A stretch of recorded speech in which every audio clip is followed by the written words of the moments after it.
till the lights come on.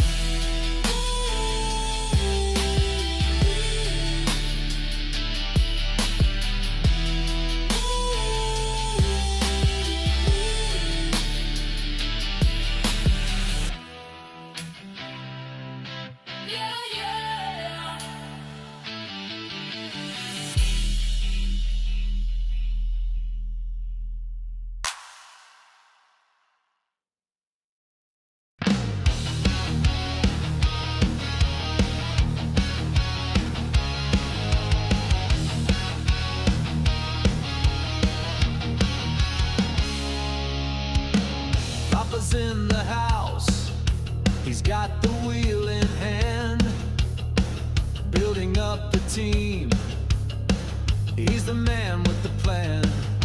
Shaggy's got the league, making tracks ignite. We're racing through the night, chasing dreams in flight. PHG, we ride with the fire in our veins, speeding through the curves, breaking all the chains. TK's and Sal, they're the ones behind the sound. We're burning up the circuit, leave the world spellbound.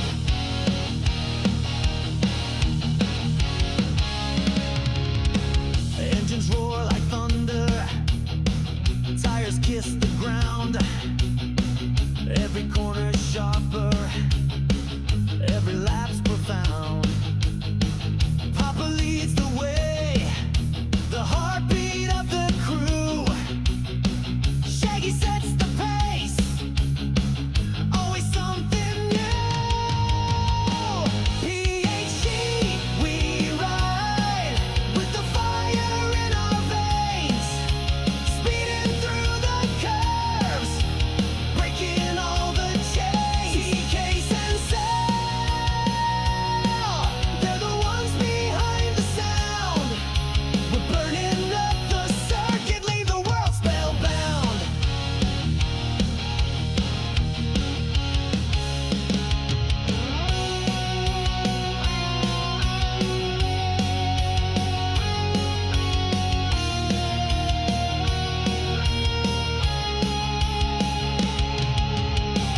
Through the pits and turns, we're a family in motion, fueled by the passion, driven by devotion.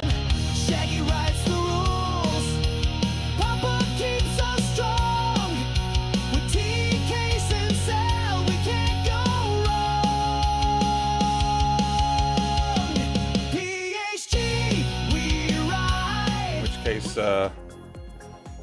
yeah, we're there.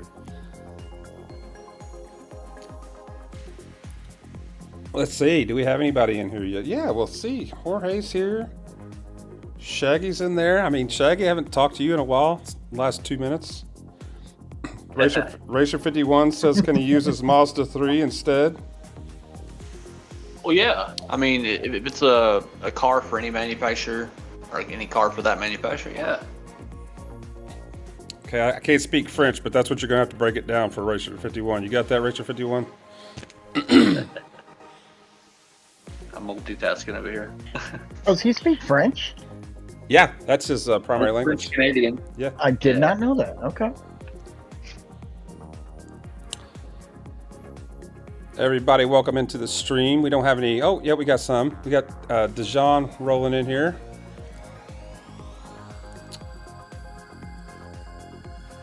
Let's see. Yeah, all right. And I am going to hit the spectate button this time. That makes it more fun. It does. Sounds like, hey, hit the spectate button. It's like, oh, yeah, that's probably a great plan. You know, if people have tuned in to watch qualifying, they should actually watch qualifying. That's true. That's true. I'm just sitting here, you know, staring at my screen off in La La Land.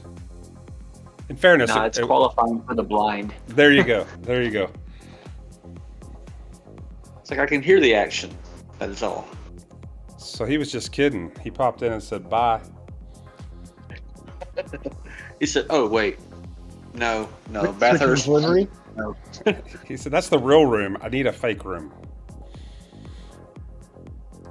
It's Group 3 racer.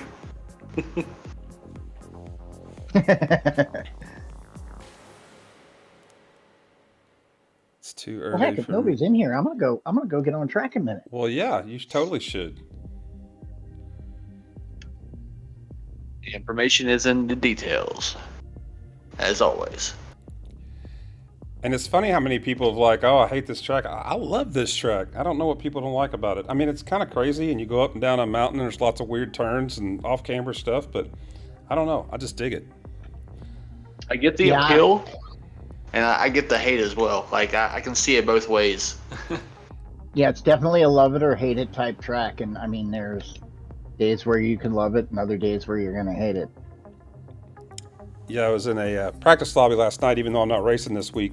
Excuse me, I wanted to get in there. I was like, man, I feel pretty good about this track. So I'm in there running some practice laps with a couple, I won't, unmentionables, I'll say. And so we run a qualifying. I'm like, oh yeah, I got him. Nope, 2 seconds faster. One particular gentleman. I think the margin from top to bottom here will be vast. It's not one you can just jump into, do a couple laps and like, oh, I'm ready. Like other tracks we normally go to. This one it takes a little while because you're going up a hill, so you have to maintain the momentum up the hill, and then you have to prepare for the car wanting to try to slip out from under you going down the hill. So every corner is just another chance at dying. Yeah, and more so than most, it's very rhythmic. I mean, you mess up a section, you're screwed for the next quarter mile of that track, and that's tons of time lost. Not to mention the downhill left that can be oh so dangerous. Oh, going into the corkscrew there. And at the end of it, coming out on the back straight, that last downhill left you're making, it is so easy to bumble that.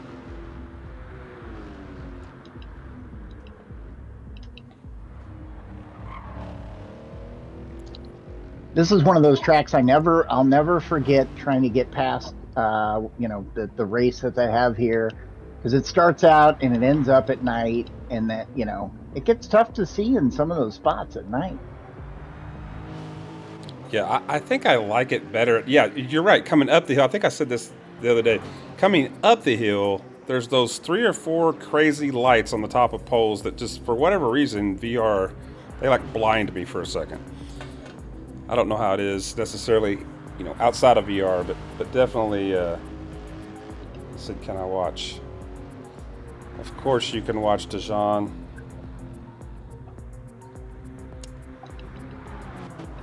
Oh, watch me drive into the wall. Oh, nice one, slow-mo. Show us how not to do it. Slow-mo, we're about to get ready to start a session.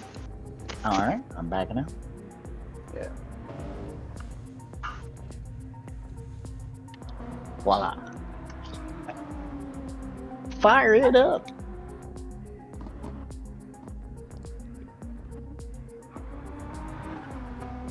Yeah, so Shaggy, you were saying you expect a wide range of qualifying times here with a lot of folks. What are we expecting to see for our top bracket here? Is it? Let's say to make top split, or at least to be a guarantee in top split, would have to be at least a 202. 202? Okay. I don't know, like, I'm in the Ferrari and it already, I know I can get 203, but it's not very good here, for me anyways. It might compare, I guess, in better hands, but I know the FRs, the BMW is going to be a good one, the Nissan, the Lexus, a few others. Okay.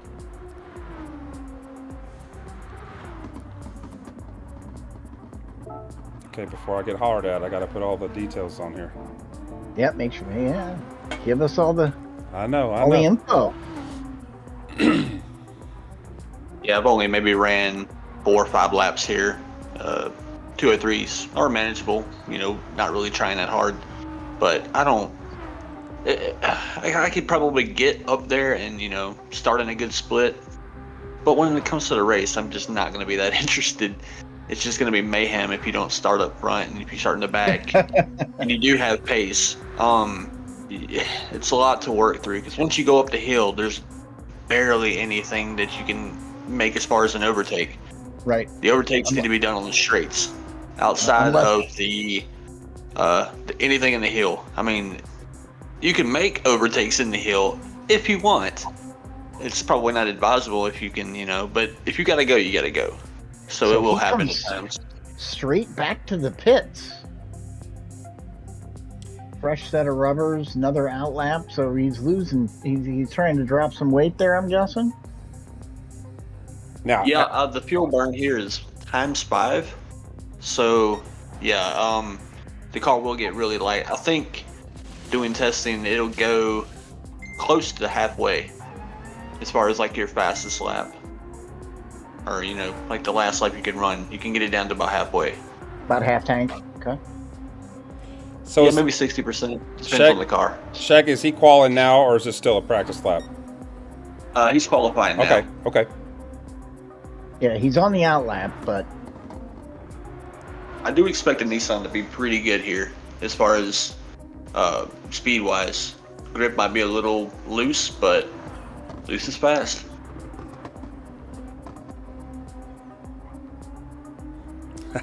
Jersey said nice 20. inside on that turn.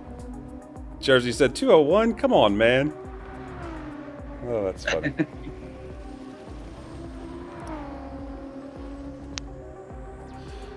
Yeah, so what gets me is when you start down the hill here and you're trying to carry speed right around this next bend, and you have got to brake in a straight line. So you've got, like, for me, I've got two or three little braking points down through there to get slowed down enough to get set up for that nasty little left right there. I feel like Yeah, it's you're trying to roll a bowling ball down the hill, and you're not able to turn the bowling ball. It's just kind of has to go. Yeah. You just that kinda turn have right there try is the not to thing that bounce might. off the wall, because once you get to going, there's really no stopping it. Right.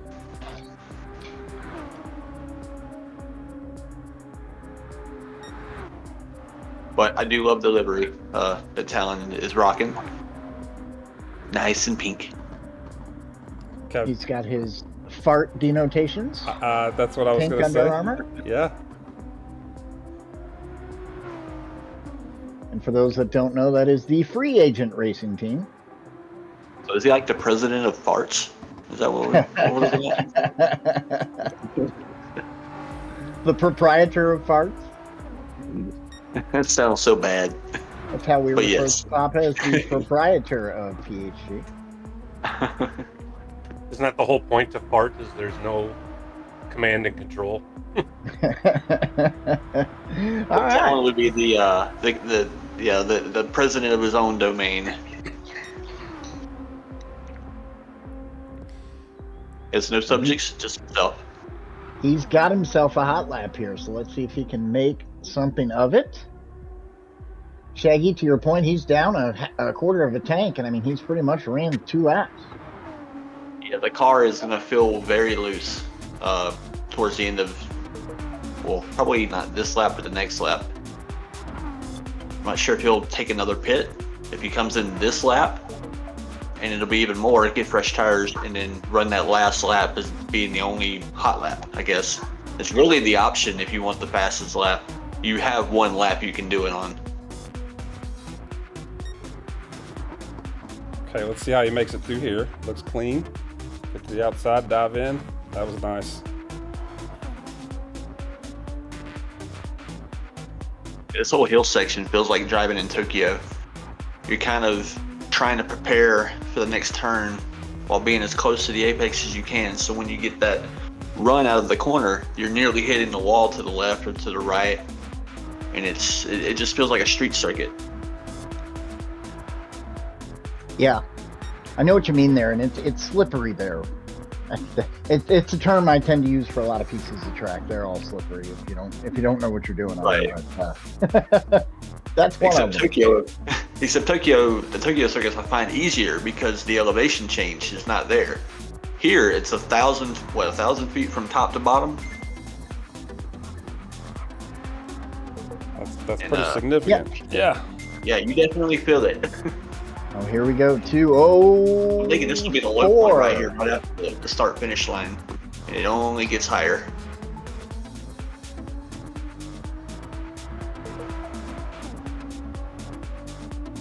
I was actually watching an interview with Shane Van Gisbergen, talking about running the Bathurst races here, and he said the first few years he came here, he had to learn to drive this. It's not something you can pick up, and even in a video game, it's not something you can just be automatically good at.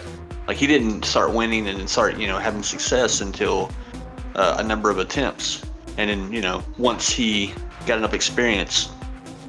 That's all it took. He was winning them left and right.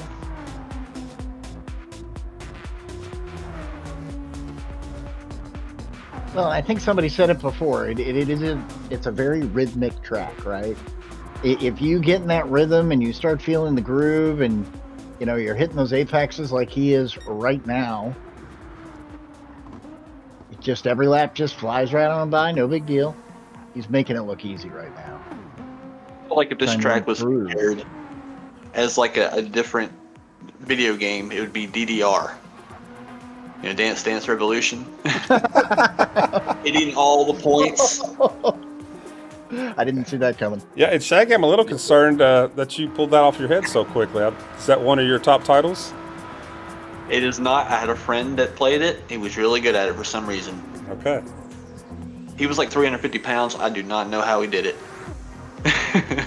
When he started, now he's like $120. No. Still 350. All right. It doesn't work out. It doesn't work out that way. But Many years ago, I used to play that one. It was a ton of fun. But I was in better shape then. Workout. Yeah. It is. I used to play it over like my lunch break at work. Move over to the living room and do that. I wasn't very good at it, but it was fun. Yeah, so he actually lost 2/10 on that lap. It's a tough track. I might have to do this just to go and occupy third split with Talon. I don't want to feel lonely, Oh, he's looking a little better here in the first section. The purple section to match the pink car. But I am happy to know that I'm not the slowest person out there, though. Because I thought I was honestly bad in that MR, the Ferrari. Not saying Talon's slow, though, but he probably hates this place as much as I do, honestly. So Shaggy T-Rex is asking in the chat if he gets extra points if you hit the jump. Which one? All of them. Coming off of turn one. Oh, coming off turn one. Oh, I'm sorry, the last turn. I'm sorry, coming off the. No, it is off turn one. Yeah. He's up almost 3. I'm familiar with that. I'd have to go and see it in action to see. Do you hit a curb and it just propels you into the air? Oh no! I think I know what you're talking about. You coming out of the first turn, you go left into the grass, and then you can launch. Okay. You can launch right there, pretty good. I'll slow mo, or I will have to give a demonstration here shortly. Okay. I was wondering. I don't think I've ever seen that one before. It's not something I know. It's not like Big Willow, and there's a very known ramp there. Still up 2/10. Get it, Talon. Looking like he is trying to improve on that 204.996. Oh, Jorge said there's a big jump on the back straight in the dirt. Yeah, I do know about that one. Okay. Yeah, I do know about that. Now that I remember it. Giddy up. Go, Talon. 3, 4. He does. 204.530. That's a nice lap.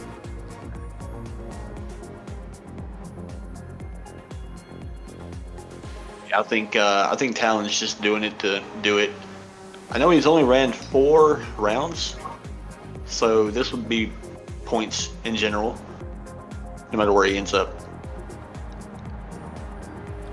So T-Rex, does that mean you're getting ready to join the lobby and do a qual? He said he's going to He said he's going to hit those jumps for us and show us what's going on. Oh, is he going to do Okay. a full demonstration? I think so. We'll hop in and hit those jumps, and when you're ready, we'll start a session up, T-Rex. That's right. Where's Leo when you need him? Leo is fantastic at catching all the jumps. Probably Speaking still of on a route. jumps, have you ever seen the God, I can't remember which one he was using. There's that bump on the front straight that if you're in a fast enough car will send you flying.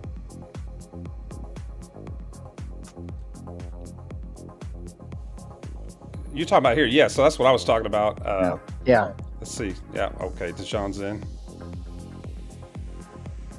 And did we capture that time there for him? Yeah. Let me check real quick. Okay. It's a 2:04.530. That's it. Okay. Very good.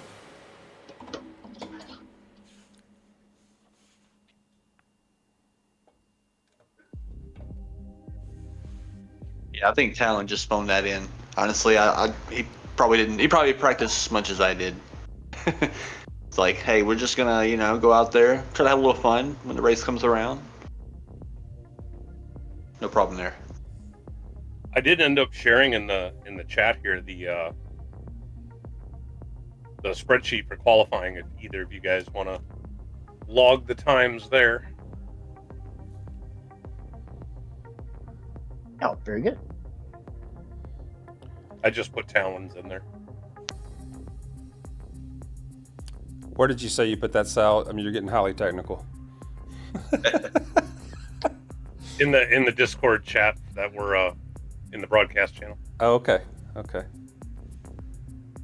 I also put another Stream Elements link for you in there.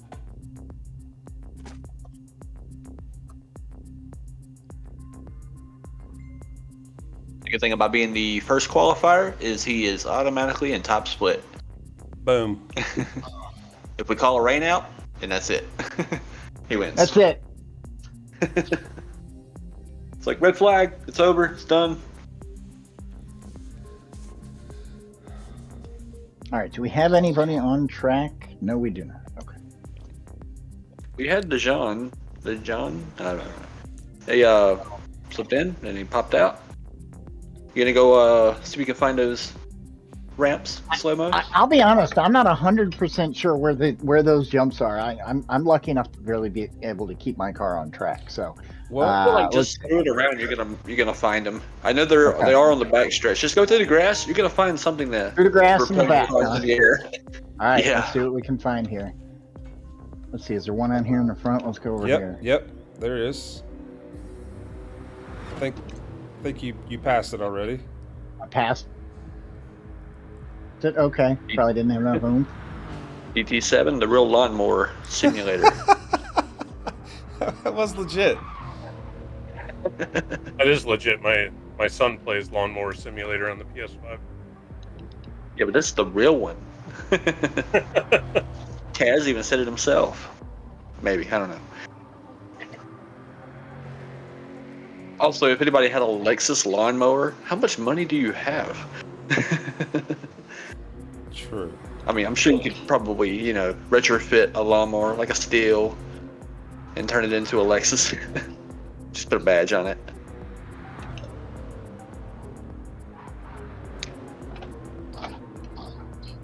Yeah, there was a little too much grass there. I once watched a tractor pull competition that was done with lawnmowers. That was interesting. Those are interesting, yeah. I'm like, I don't know who's winning, but it looks cool. The neat one was when they swapped out the engine with a snowmobile. You put that in the lawnmower. Which grass, left or right? Left, I believe. I can't Like, be I think it's right before, like, cut across and don't cut. Like, don't actually take the track, just cut to the left and, like, run through there and you'll find something to ramp, I'm sure. There he goes. Well, a little bit. Give it a 5. I was actually thinking one day we should have a competition. We get everybody on stream and have a little number. We could just hold up numbers to rate the jumps. I love it. All right, so slow-mo, go down here. Yeah, go through the box here. Or not the Through the pits, box? but no, I'm sorry. Okay. Sorry. Left.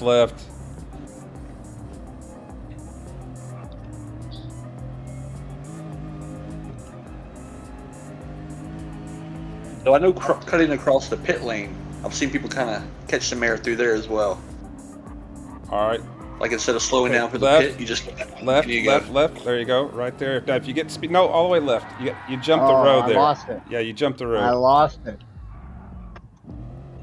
Go back. Yeah, so the road is your ramp there. Oh, it's the road? The little drive there. Yep. So if you come out there and keep up enough speed, you can get some pretty good air there. Too bad there's no bollards. Normally you just hit one of those and you're off to the moon. So that. No, all the way against the wall though. Okay. What is out there that would make the car fly? Somebody's not been keeping up with the lawn. Mowed your grass and found a car. Got to be gophers. Yeah. They're out here Let's building do a a skate run park. here.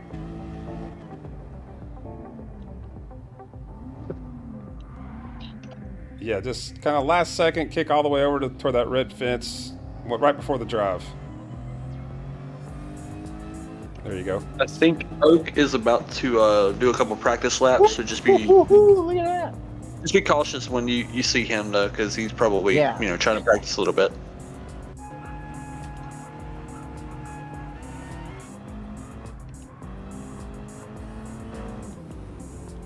Got the banana mobile.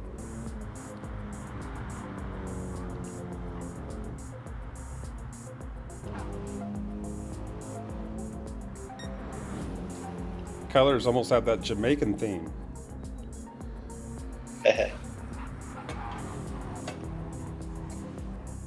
When we That's started funny. the season, I figured Oak was just being lazy. He was using our BMW IRO livery, but then every week he comes with a new one. So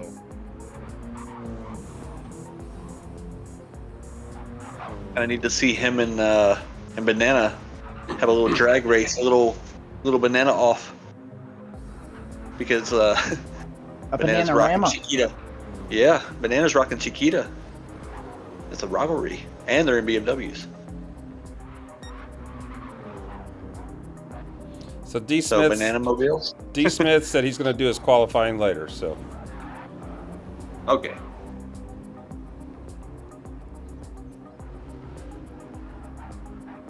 yeah, and Talon wasn't particularly happy with his time, but Talon, I got a feeling, there's probably going to be those few that break the 203, 202. I think we might see one or two 201.9s, maybe. But I think the bulk's going to fall right in there with you.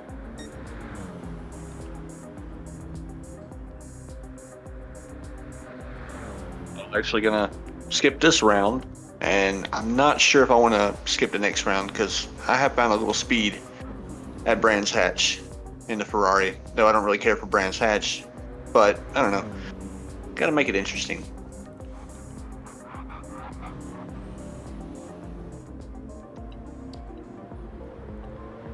Yeah, I really wanted to catch this one, but like I said, we're leaving to go out of town Friday. Which then, Yeah, I wanted to run Monza, but it didn't work out. yeah, so then I'm screwed for qualifying next week. So I'll start at the bottom of the last split for the following week.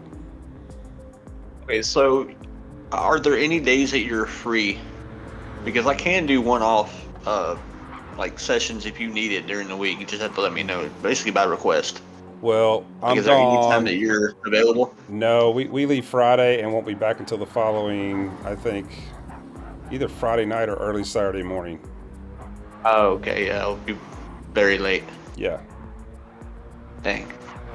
I tried. Yeah, appreciate it. Nah, that's no problem. I mean, that's open to anybody that, can't make one of the sessions and they can get something, because the way my job works. I'm always near my home. I'm always within 10, 15 minutes. I can come home, jump in a session, get it, knocked out, go back to work, whatever I'm doing. So it's kind of nice. Yeah, it works.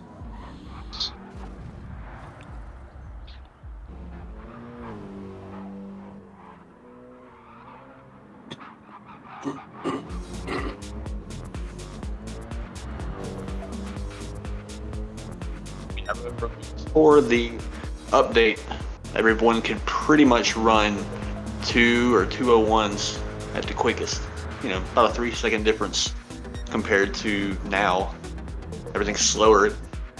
I'm like, we just had Group 4 cars here in a daily, and it still feels like I'm running in a Group 4 car. But how slow that car's going up the mountain.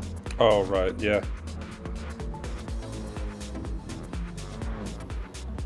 But I actually did try a couple of the daily races here in Group 4 with the WRX. I'm not using the P70, everybody's using it.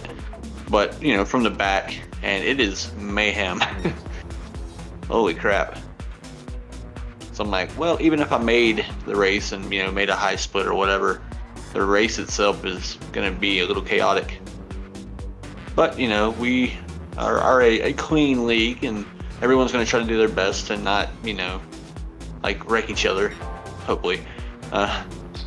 But sometimes it really can't be helped, especially going up that hill and going down the hill. The car will just, come out from under you, trying to brake, especially if somebody gets caught up on a wall and the ghosting decides it doesn't want to work half the time because, PD. So Beans, that's the fastest lap. Beans, there's only been one qualifier so far. It was Talon, and he's mid 204.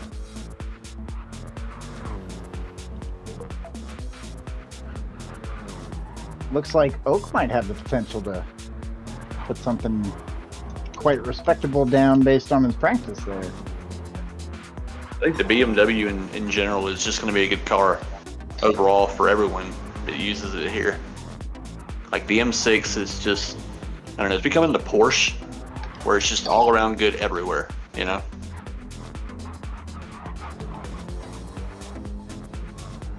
So this is something I'm completely unfamiliar with. Does anybody know why or how that works? Is there some sort of, I guess this could be controversial, is there some sort of manufacturer kickback to PD that allows them to bump their cars a little bit to make them meta, or how does that work? Shaggy, do you have any clue? I don't think it works as far as a continuance. I think it works as when they're released, it's automatically going to be the meta. And that's pretty much been proven every single time. When, what was it, the Beetle came out, the Genesis X, I think for like one daily, that old Nissan, it was like the 80 something, I don't know what it's called, but that one was the meta. Like it was just straight line speed. Usually the next update nerfs the crap out of them, and then they're never seen from again. But a lot of the cars, when they've been released in updates, they were meta right away. And of course, you have to like for a while. Yeah, but now it's really just a lot of, well, it's an American car. We'll give them a little bit, and then we'll just cut it away, probably forever. So Oak did bust a 204, but it was in practice. He hit a 203.9. Now we got JK85 out on track, and Real Shanman. They're ready, so we can get in here with Oak. Oak is ready.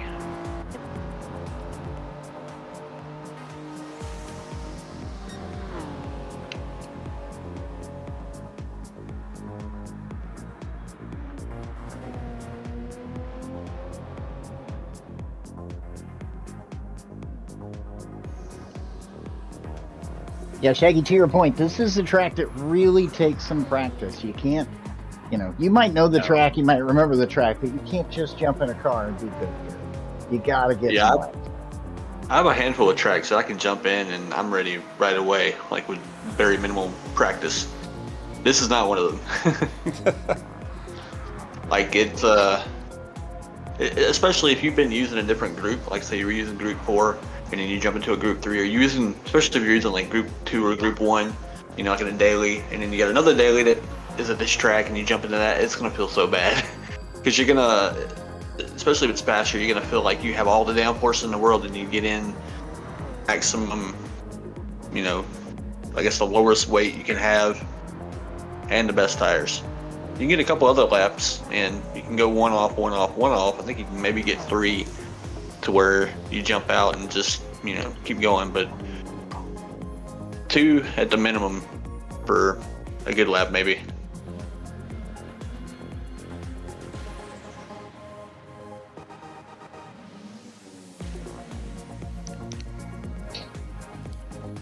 The JK85's ready.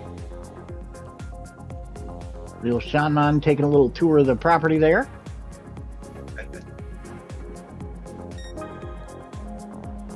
Oh, looks like the stream froze there for a second. That's what I'm seeing in the chat. Sorry, guys.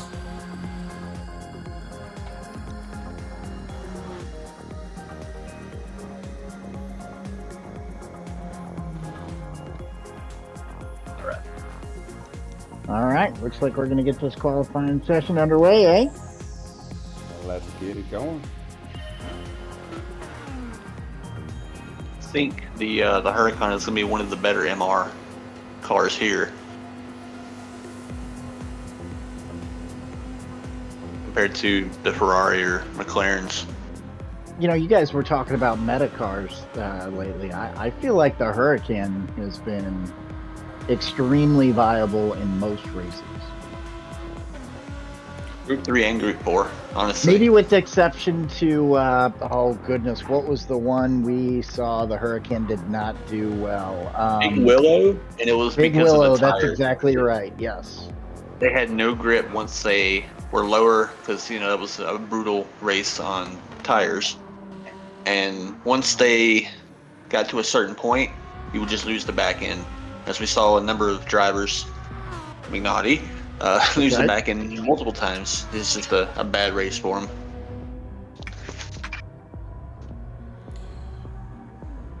I feel like probably a year ago, it was the Supra was the hot car in Group 3 and 4. I mean, every race it was the meta.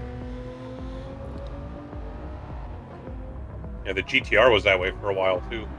Those were kind of the 2 top dogs for like the first half of the game's existence, and then they changed it all.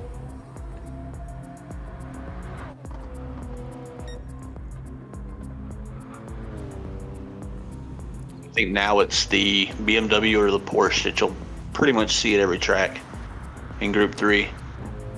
Yeah, I feel like the whether it's a meta or not, it's either the meta or a good alternative to the meta. I agree. The Porsche just seems all around. You can, if you're struggling with everything, you can jump in the Porsche and make a decent lap, it seems like. Porsche. Yeah. Before I get stabbed in the stream, Porsche. Yeah, the Porsche isn't quite as easy to drive as it used to be. When we started this IRO season, we started in the Porsche, and we struggled there quite a bit. Now, one of the top teams was in the Porsche, and they did well. But the handling of it had changed so much that it's not quite as easy to drive as it used to be. It does still have a lot of speed in it, but it's harder to find it. I enjoyed it with the lower gears. It felt like it had such a good turn-in and good acceleration.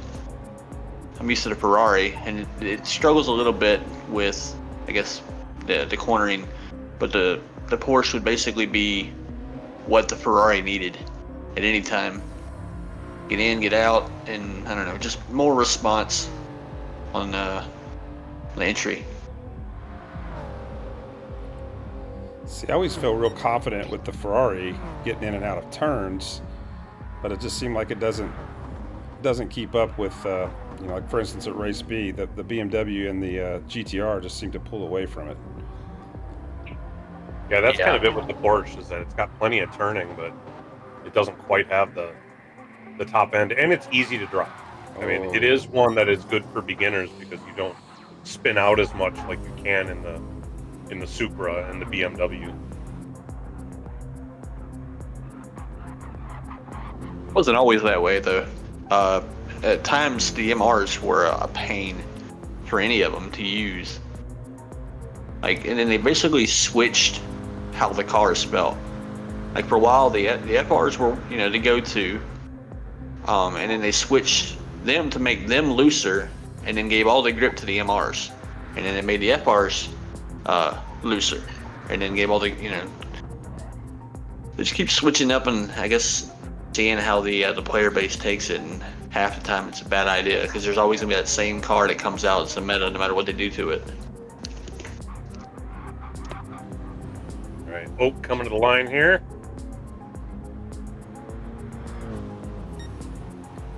Nice. 203.981. Yeah, I predict we'll see both Oak and JK with possibly mid 203s. JK was 204 flat. Catch real Shan man coming in. Yeah, he had a couple issues on that lap, so this is not going to be his lap to count for sure.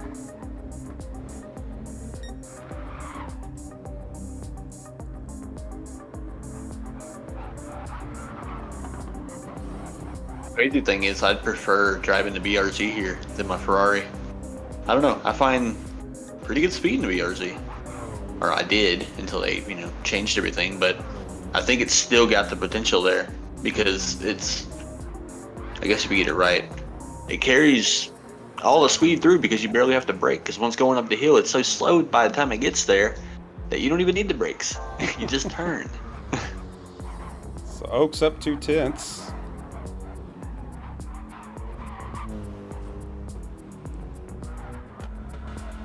Oh, missed JK85 split.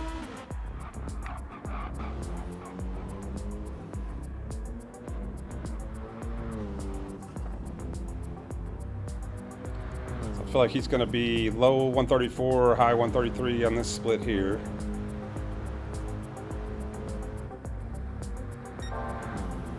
Okay. There you go.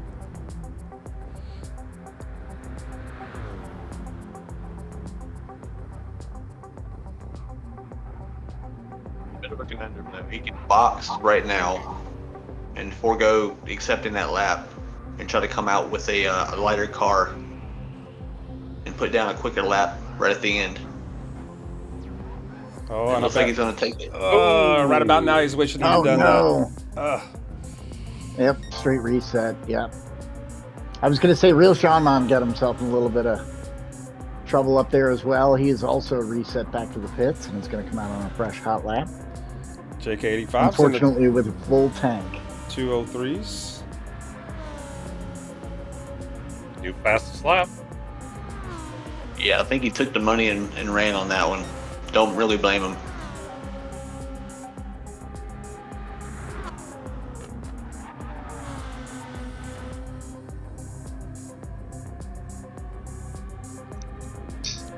Yeah, JK85 is the only one we have on a hot lap right now. The other two guys are working through their out lap, trying to get themselves at least one more in.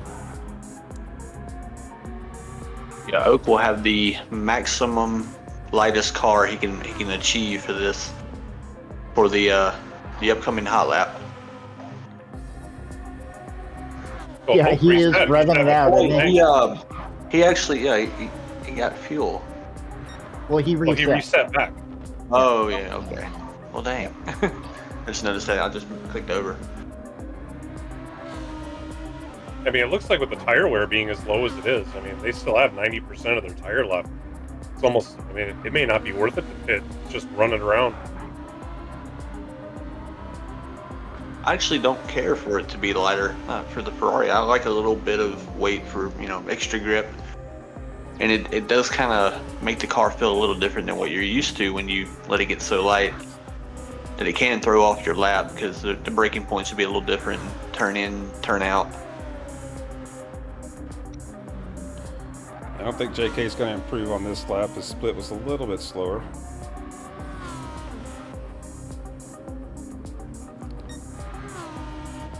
And Shaggy, what's the runoff on this one? How long do they have after the 10 minutes ends? I believe 2 minutes. They have a 2-minute runoff. I can check this to make sure. So about a lap. Yes, they still got a minute 20 before we hit the end too, so Right. Yes, Everybody's going to be able to get one last hot lap in, and that's it. Because I believe I put 2 minutes for every qualifying and race runoff. Because most of the tracks pretty much fall within that 2 minute time frame. JK up 0.3 in that first sector.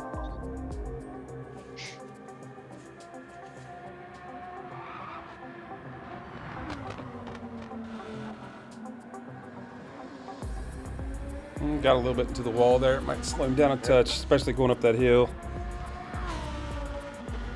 I mean, that is a tight corner where you have to slow down quite a bit anyway, but that's probably going to hurt.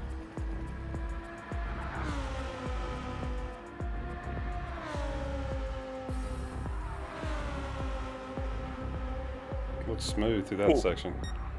Almost runs it completely wide. Used all of Oh, and that was that. Oh, get out of the way, get out of the way, get out of the way. Oh. I think he saw that he was 9/10 down and figured that might have been it. It's just worried And about Oak is about a 10th up. Watching these on like the spectator mode, there's always a little bit of lag, so it always looks like they're trying to slam the cars into the wall because Right. lagging back and forth. It's very confusing. I'm like, oh, Oak's hit the wall. No, he's fine. Oh, he hit the wall again. No, he's fine. Okay then. Yeah, and it seems to be worse with Oak, so I don't know if that's his internet or... Maybe, but he's up 3/4 of a tenth.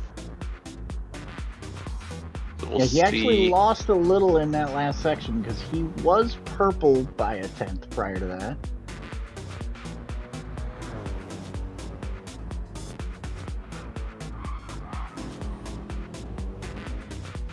He's in all the track. Almost. Handle on. Green. A little behind. 4 does not improve. That final turn is it's a mystery half the time. Because you feel like you can late apex it, and you're like, nope, there's grass. And then if you cut short, it's like, oh, there's a curb to check you out. Right. You just kind of have to be right in the middle. And that curve Or- is not friendly. No, but it seems so innocent. It seems so easy. Because that turn and then turn 1, very similar. I mean, it's a square. So 90-degree angle. It's mean.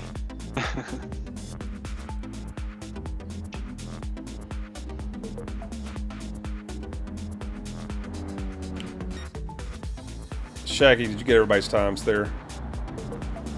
Not yet. So I got 20 seconds to knock it down.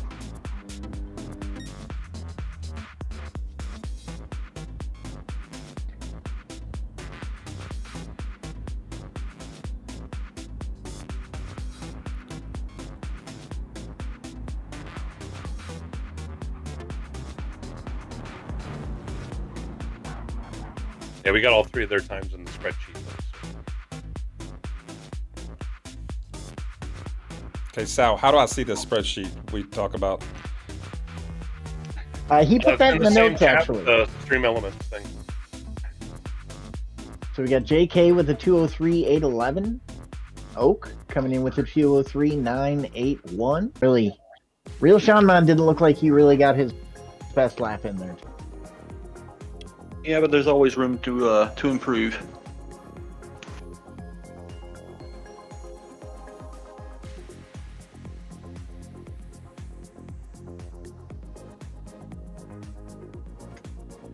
Yeah, sorry guys. Looks like for some reason OBS keeps kicking out and kicking back in. So if there's interruptions in the stream, my apologies. That will be corrected very, very soon. All right, C-Dubs, I DM'd you the 2 links. Might be Okay. easier to find. Okay.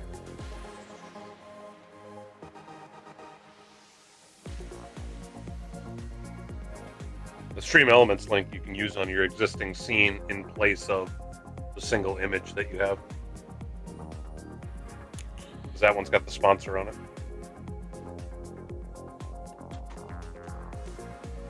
Gotta shout out our sponsor, Lithograph Comic. That's right.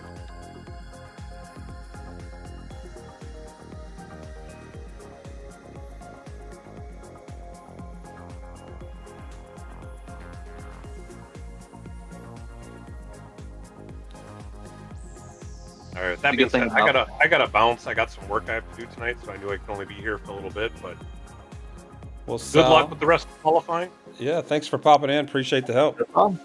Yeah, good to see you, Sal. Glad you were able to show up. Yep. You guys too. Good luck to everybody. Well, wait, Sal, what was Catch you tomorrow, hopefully. what was dinner? You didn't tell us what was for dinner. Taco salad. Oh man, that's good. One of the kids' favorites. So. All right, have a good Now I'm night, hungry brother. again. Okay. All right. Take it easy. Okay, those of you watching in YouTube land, jump in here. We need some qualifiers, or else we're gonna watch the slow-mo show. Unfortunately, I don't think anybody really wants to see that here. I mean, I could do a lap guide in reverse. In reverse. Shaggy's lap guide in reverse. I know you think it's crazy, but I can do it. I can drive these things in reverse. Probably better than in forward in the right way. Oh, I wouldn't go that far. You drive pretty well forward. I don't mean driving the track in reverse. I mean driving in reverse the normal way. But it's kind of funny because it's like I kind of wish I maybe had VR. I would just look behind me, like you backing up. That's funny. Yeah, since I had the BMW queued up from race B earlier, I think I'm gonna jump in here and do a lap. And then Shaggy, if somebody pops in, just holler at me. Well, I should be able to see it, but just holler at me. And I'm not VR, so that's my, I got to bust out my excuses right out of the gate. This is not the car I'm practicing, and I'm not in VR, so. Now, C-Dubs, I wanted to ask, so you had like a pool party that you were racing during. Correct. Could you hear the pool party's reaction to the race while you were racing? No, I'm down in a little cubby hole in my basement, concrete walls all around it. It's like my little bomb shelter area, so I hear nothing. Okay. The reason why I ask is, when Fredberg ran last weekend, he had a party going on, and he could hear, we were talking about it, and he's like, oh, it was cool because you could hear people, like he made a pass and everybody started cheering. That's great. And Sal would have to help with this, but at some point, I think there's a few people now that have these little watch parties go on for the races. It'd be cool if we could, I certainly don't have the technology or the know-how, but if we could, like do a quick pop-in on these watch parties and see what's going on. That'd be pretty neat during the Yeah, that race. would be cool, wouldn't it? That would be something. All right, let's pop in here and see what's shaking. I have a top speed of 53 miles an hour in reverse. The funny thing is, though, you can't drive in reverse like you would just normally. Everything's inverted, and you can't use the brake of the car will try to spin out and go forward again. So you have to use reverse to brake for you, or to lighten speed up. That's hilarious, Shaggy.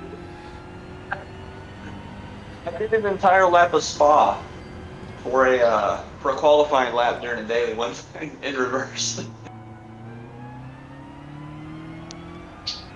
It looks like we've got an arrow hopping into the lobby here. They're ready. I have not seen ready. Just let me know how I will stop the shenanigans. It's still going 53 miles an hour up a hill, though. That's cool.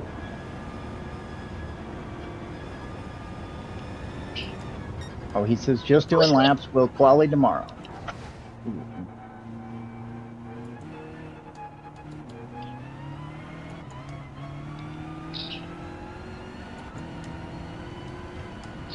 Trying to run the race line in reverse.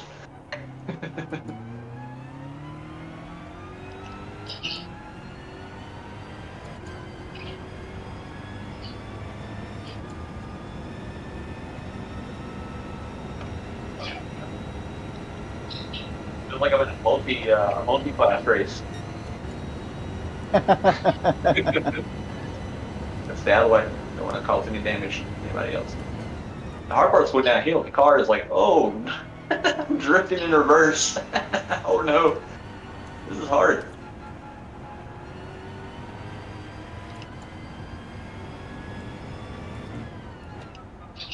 I'm gonna try to put in one hot lap, Shaggy, and then we're gonna bust over to Shaggy's reverse qualifying lap. I'm about halfway through, I think. Well, I'm in the out lap, so yeah, it'll be a little while.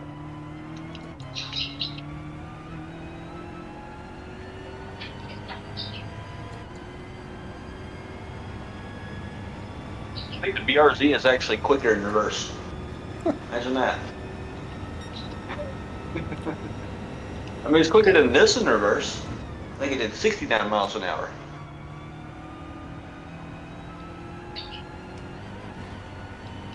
That's weird. I lost force feedback.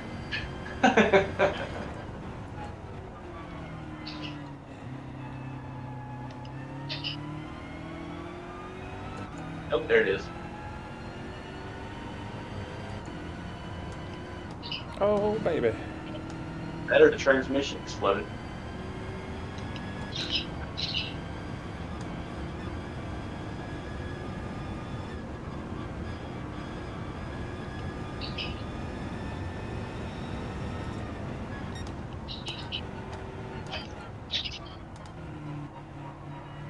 What's hilarious is it's telling me I only have 0.2 laps of fuel left. Man, I think it's actually burning fuel pretty good.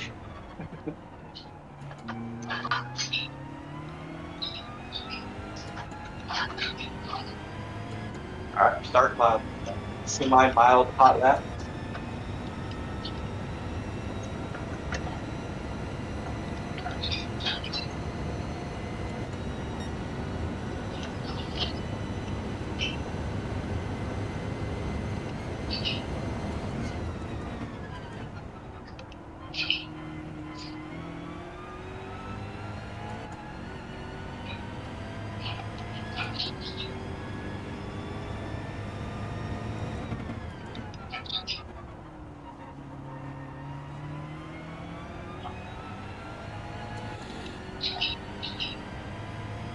A smoking 210. There you go. Wow. Blistering. See, it's also mediums. Oh, I was on Is mediums. Yes, I was. You're right. I was gonna say he's got all kinds of excuses. Not on VR, not the car normally drives, on medium. Hey, I don't have my racing socks on. I don't have my gloves on. All right. I'll tell you one thing, I get really good tire wear in reverse. I guarantee it. I wonder if it would actually burn the opposite way. Like, if it was destroying the fronts and forward, would it destroy the rears? I wonder if it works the same way. I don't know.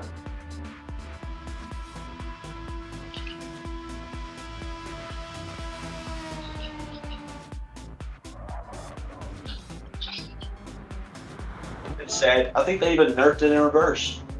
It used to be faster. But when they made the bot change, it's actually slower. They hit it in reverse also. How about that? Yeah. I remember Spa going 60-something miles an hour easy.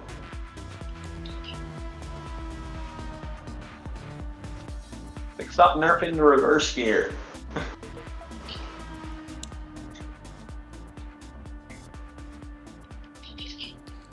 So now, Shaggy, are you looking at your mirrors? Are you're using your controller to face the other way? How are you watching where you're going? I have the mirror set, like the button, Okay. and I just have it locked. Uh-oh. Also, Nice I'm save. drifting. Nice save. I'm drifting in reverse. I told you. See, the only part I have a little trouble with is right through there. And probably a little bit here. I think this is okay. It's just that gets off camber bad. Whoa. Found it. Mess it up. I think because I thought I was going to hit the inside barrier. Kind of just kept going. Now I got damage in reverse. I think it's going faster now with damage. Imagine that. Yeah, it is. It's going 54 miles an hour now. Where you're going downhill. Well, yeah, but still. Now it's going 53. I think the damage is catching up. Don't worry, I think I'm ghosted. I think. You are. Thankfully. Don't mind me. It's gonna be such a blistering lap. I could probably do 100 laps in reverse and the tires would still be fine in the softs.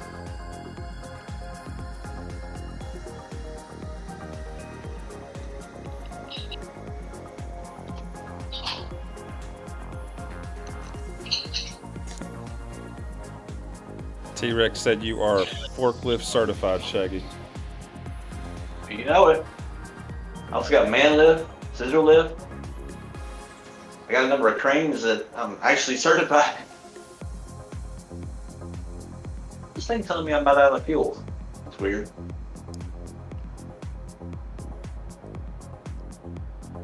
I think you're going to break the 4:45 mark here. I'm gonna try.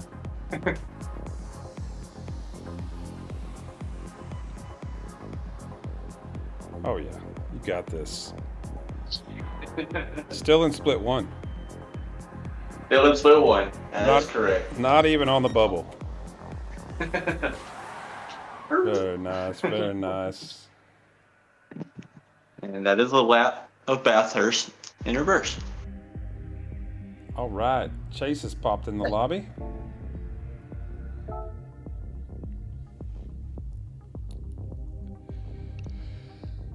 In his sweet livery. Actually hurt my fingers way more than it needed to because I'm holding down the mirror the entire time.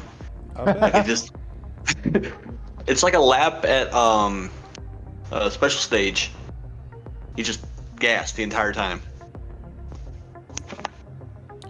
So now, Shaggy, I know you're running automatic. Is it just too much going on the controller to run manual, or you just prefer it that way either way? Yeah, I started that as kind of a joke, like, you know, and I got pretty good at it. And I was like, well, let me see how good I can get with it. I just never went to manual. I mean, I've tried it. I did races. I did dailies and whatever with manual. And not to brag, but a couple of times when it really needed, and I guess it worked better with manual, and some of the slower road cars was easily top 50, top 100 by the end of the week. Nice. And different stuff. So it's like, I can do it in manual. I just prefer not to. Now, how's your Autopolis time holding up? Wasn't that you that shared you were like top 56? I was. I think it's still around 250, between 250 and 300. Okay, that's legit. And you did that like in the first hour of it being live, so yeah. I did it in like 5 laps. Awesome. Yeah, That's I love pretty the top of impressive. the stuff. Yeah, it's one of those tracks, like I told you, I can pick up a couple of them, and I'm like, I was already ready. I think we're gonna get Chase started here. There we go. We can get ready.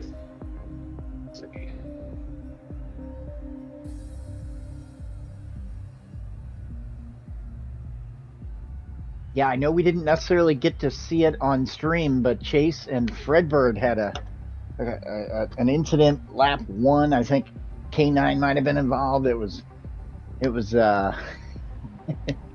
unfortunate for all 3 of them. But if I remember correctly, Chase ended up doing pretty well, top 5. I know Chase said that unfortunately this is going to be his last race for the season. He's actually in the Marine Corps stationed overseas, and he's getting ready to TMO back to stateside, getting ready to move back to stateside, be out Camp Pendleton, I believe he said. So this is it's a livery near and dear to his heart. It's raise awareness, Mission 22 for the 22 veterans a day that commit suicide due to PTSD and other mental illnesses associated with military life. Yeah, and it's a killer livery. It is. It's good looking. Yeah, It is. Big thank you to all the servicemen and women out there. Thank you for all you do for our country. Absolutely. Just need to exit the track seat ups, just a bit. Say that again. So Chase can get his lap. Exit the track. Oh, I'm not paying any attention here, bud. Sorry. Okay.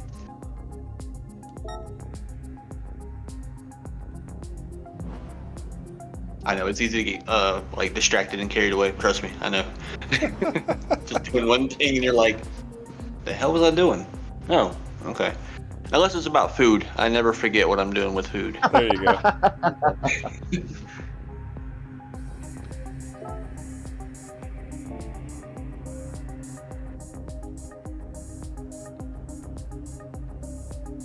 All right, the clock is ticking. Yeah, give him hell, Get Chase. himself out. Go get him, buddy.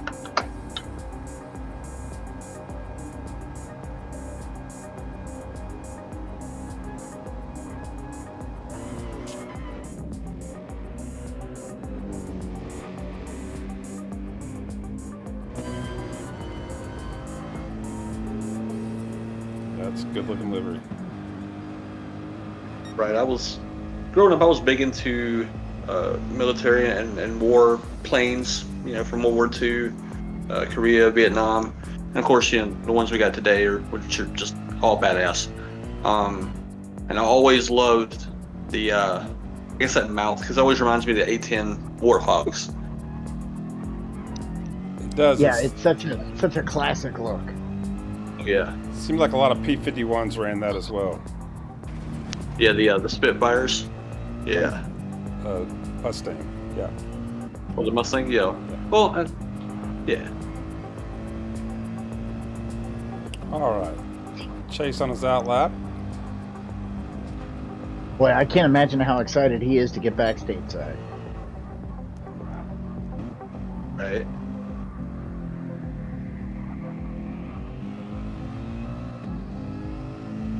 I'm not sure where he is. I know I was in Japan for a while, and I'm not gonna lie, I was a little sad to leave Japan. Is that right? That was a great duty station. I was in Iwakuni and spent some time in Okinawa as well. And man, it's a beautiful country. We had a lot of fun in Japan. Some things I can't talk about. Like he's getting the tires nice and warmed up, There you go. ready for battle. Little flash for the fans there. There you go.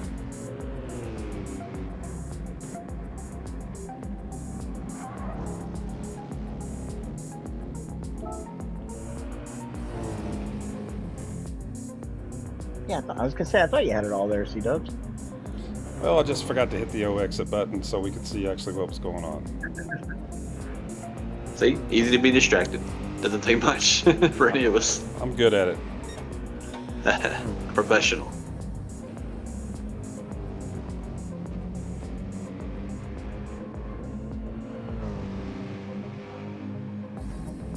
All right, Chase making his first hot lap here. Chooses to not hit the jump. Wise choice, I believe. For optimal time, sure. Minimal car like, damage, optimal time, both great. Unfortunately, we're not adding style points to the overall time. Did a minute from the overall time. Might have to start doing that. Have special circumstances you pull through your qualifying lap, get some reductions. So, C-Dubs, did you say which branch of service you were in? I was in the Marine Corps. Yeah, I was in the Marine Corps. Marine Corps. Whoa, That's okay. right. Very nice.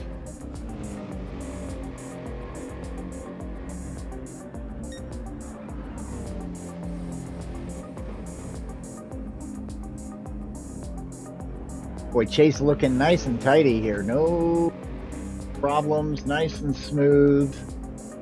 I say it all the time, but when somebody's doing a great job, they just make it look easy, and it is not. Well, the key to a quick lap here is do not hit the wall. That's it. Don't hit the Make wall. that sound easy, Shaggy. Just don't hit a wall. It's like going to Tokyo and don't touch the wall. Real simple. Just super simple, guys. Just don't touch the wall. It's like telling me not to Right. eat candy on Halloween. Come on. It's everywhere. There's walls everywhere. Right. Yeah, it's bad for you, but it's so tempting. Right. All right, he's got himself one more turn here.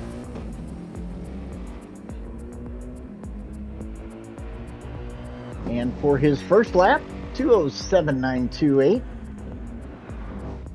Certainly faster than anything I've ran. Very nice lap. So, Shaggy, you predict this to be one of the less popular weeks because of the I track? do.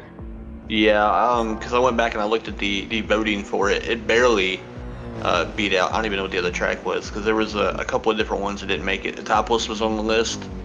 Sardine. Yeah, I avoid that track like the plague.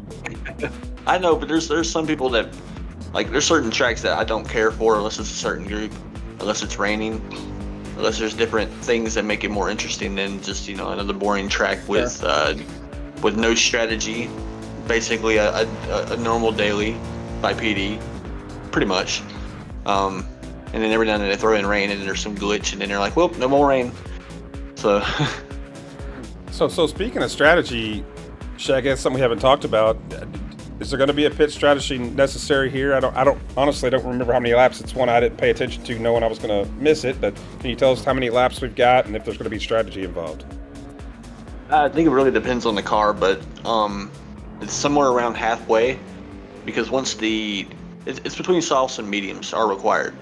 So when your soft laps start looking like your medium laps, which to fall off, it does become apparent after 3, 4, 5 laps. You can make it a good distance.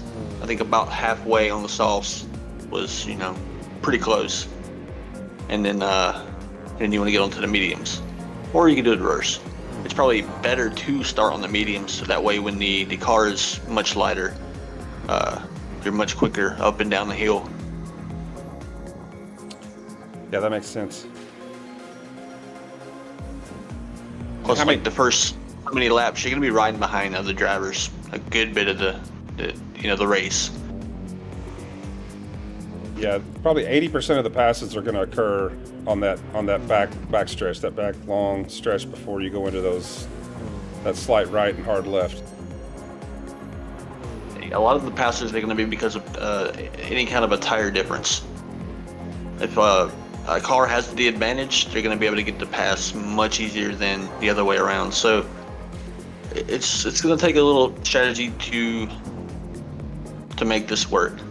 Because I try to make it not boring. It's Mount Panorama. There's only so much you can do with it. 90% of the track is unpassable. So it's like he had to do something. He's almost a second up on his previous time right now. See how he. Yeah, I think he was a little cautious on the first lap. I don't blame him though. Get a good feel for the car. Plus, it's much lighter now. Yes, it is. There you go. Over a second, gaining more time as he continues.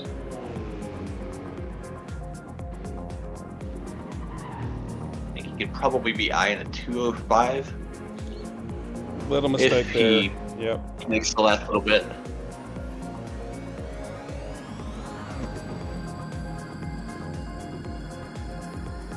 Using every bit of track. Nice save. Very nice. Little wiggle. No big deal. Oh, not quite. Okay. 206.9. Okay. It's an improvement. He's got at least one more lap. Probably just one. Guys in YouTube land, Yeah. are we having multiple issues with the stream?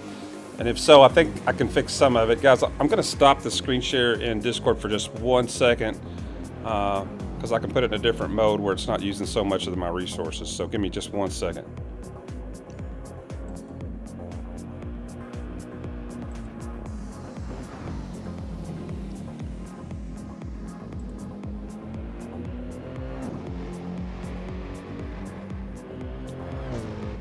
Okay. Shaggy and Snowmo, you guys, can you see it again? I can see it, yes. Okay.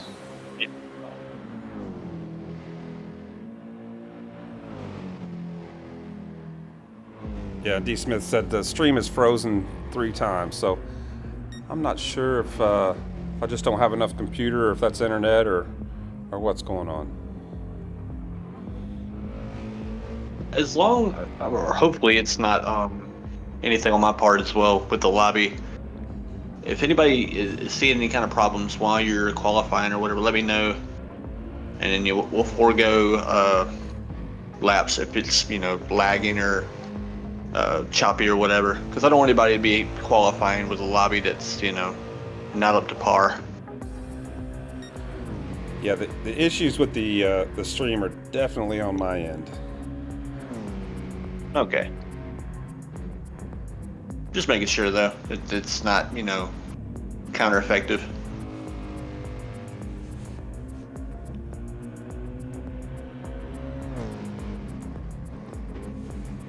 And I don't think he's going to be able to improve with this one. But he has given it the beans, and no, he cannot. There's a little less So that- grass. But Chase at the 206.979.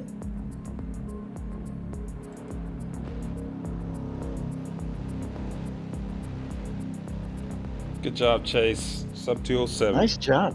That's right. Certainly faster than anything I'd put up here.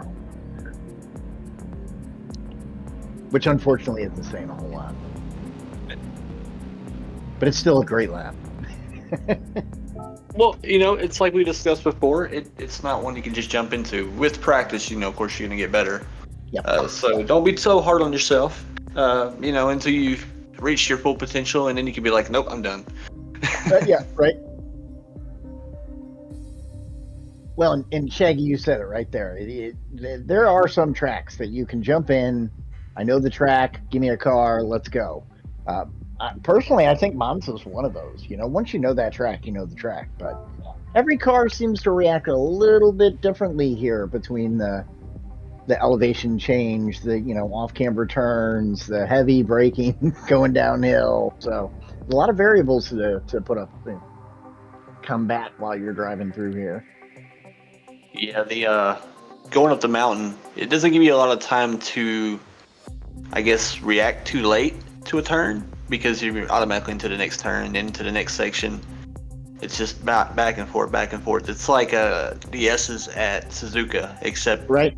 they're not aligned. The next one is not the same as the one you had before, and they're all going downhill or uphill and then downhill. And yeah, it's just bobbing and weaving. It's like being in a fight. Yeah, and unlike Suzuka, there happens to be a wall right there if you mess up.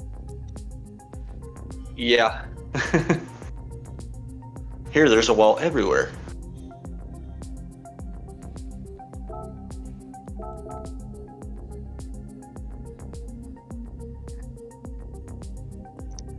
GG's for Chase there. Absolutely.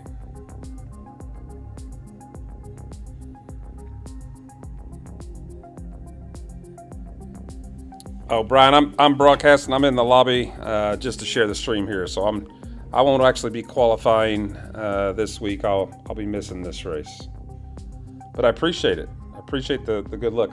We probably slow mo. Shaggy and myself will probably run some laps periodically as the lobby, when it empties out from time to time. The problem with us doing that slow mo is, Bobagito, Jorge, they're watching us trying to steal our lines. That's it. That's the issue I've got with doing that.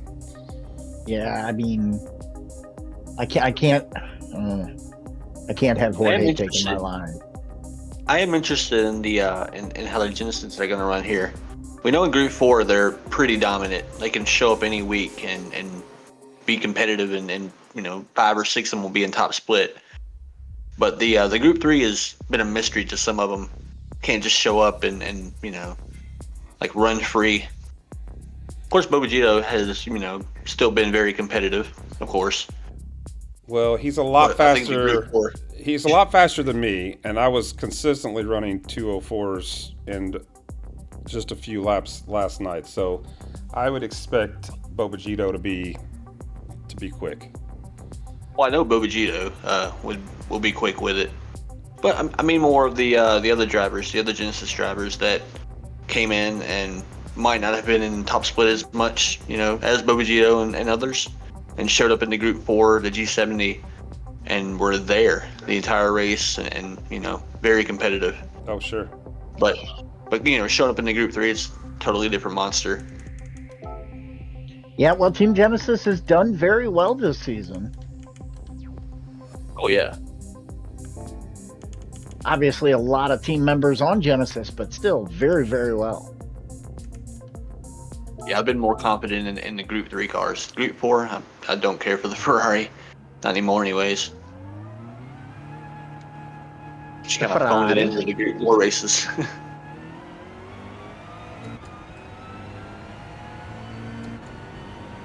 All right, guys, it's like I gotta watching step away Ferrari for 1 that- second. I'll be right back. Sorry. Yep. No, but it's like watching Ferrari and F1. They'll be competitive one week, and hey, they're gonna win something, and then the next week it's like they're barely in the points. What are they doing? Hanging out in the back. That's how I feel. This sometimes. Funny enough, as much as I like this game, I never watch any race. I don't watch NASCAR, but I do want to start watching some F1. As much as everybody talks about it and all the drama that's involved, I'm going to have to check out some races. I've been paying attention to, anything that's got an engine on dirt, asphalt, ice, snow, everything. Rally racing, that's the real drivers over everybody. Because that is some insane stuff. I don't know. Like, you thought you needed to have, a quick response and other, I guess, genres and disciplines of racing, but those guys, you gotta think on your toes. Otherwise, you're gonna end up running over a cow or a random fence post or something. Or 50 people that line the roads all the time for those races. Oh. That's crazy. Yeah, rally racing in the 80s was, people would show up and you might leave with, a couple fingers missing. Successful. It's like, why are you trying to high five a car? Oh, that's funny. But nowadays, though, I mean, they're a part of the racing. It's like a part of the track itself. Cars will go off and get stuck, and then whoever's in that corner, the fans and whoever will come over, help pick the car up, or tell a driver coming into a turn if there's been an accident up ahead. They'll tell them to stay to a certain side. That way they can continue through there, and they're not going to hurt the person that had it off with their car. Some crazy stuff. But I'll also watch F1, which is, it's mostly how much money does Daddy have to buy a whole team. That's pretty much what F1 is nowadays, but we still watch it. That's all I really know about F1 is everything is crazy expensive. I shared a video on the Discord of, watched a video yesterday of the manufacturing of the brake calipers for F1, and I want to tell you, each brake system on one of those cars is over $100,000. Just the brakes, just the calipers. Yeah, they're not exactly cheap. I mean, you pretty much have to buy your way in. If you don't have the name, but you have the money, then you can get in. Yeah. It's even made it difficult for, I don't know, they were just being haters because they don't care for the American teams, but Andretti to get into F1, they're trying to bring, or they will be bringing Cadillac to F1. That in itself is going to, bring a lot of American and I guess people who are on the fence about, should I watch this? Why should I be interested in this? Well, it's going to have an Andretti in it. Like, he won't be racing and be owning the team, but still, their goal is to put a veteran driver in there, whether it's an American or whoever. They're going to try to at least build an American driver, which usually doesn't happen. It usually doesn't lead to a lot of success for that driver because they end up on a back of the pack team. But it's going to make it more interesting in the coming years, and definitely probably will be worth a watch. If it's not now, maybe in a couple of years.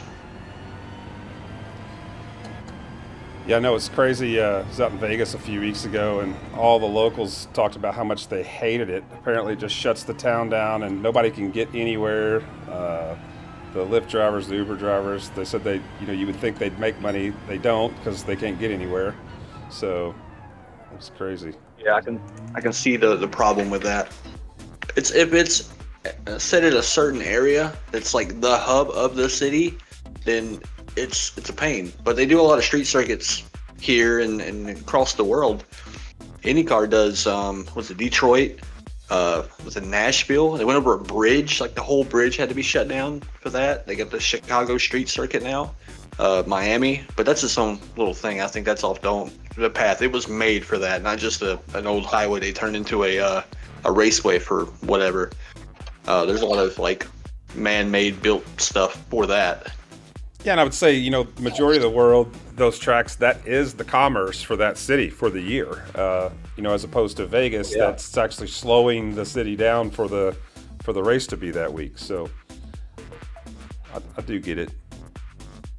Right. It looks like Monaco, and if you've ever heard of Monaco, it's basically like, I guess, LA traffic simulator. Just follow behind the next car because you're probably not going to be able to pass anybody the entire race unless they make a mandatory pit stop or something. Now that's What it is one. the track. That's the one in Iron Man 2, right? That the one that he races in Iron Man Yeah. 2? Okay. I think it is. Yeah. Yeah. What's the point of having a race team if you can't drive your own car? There you go. That's what he said. He's like, all right, I'm gonna hop in. You out? I'm in. Let's go. That is a Yeah. awesome about 5 minutes to demo a surround sound system.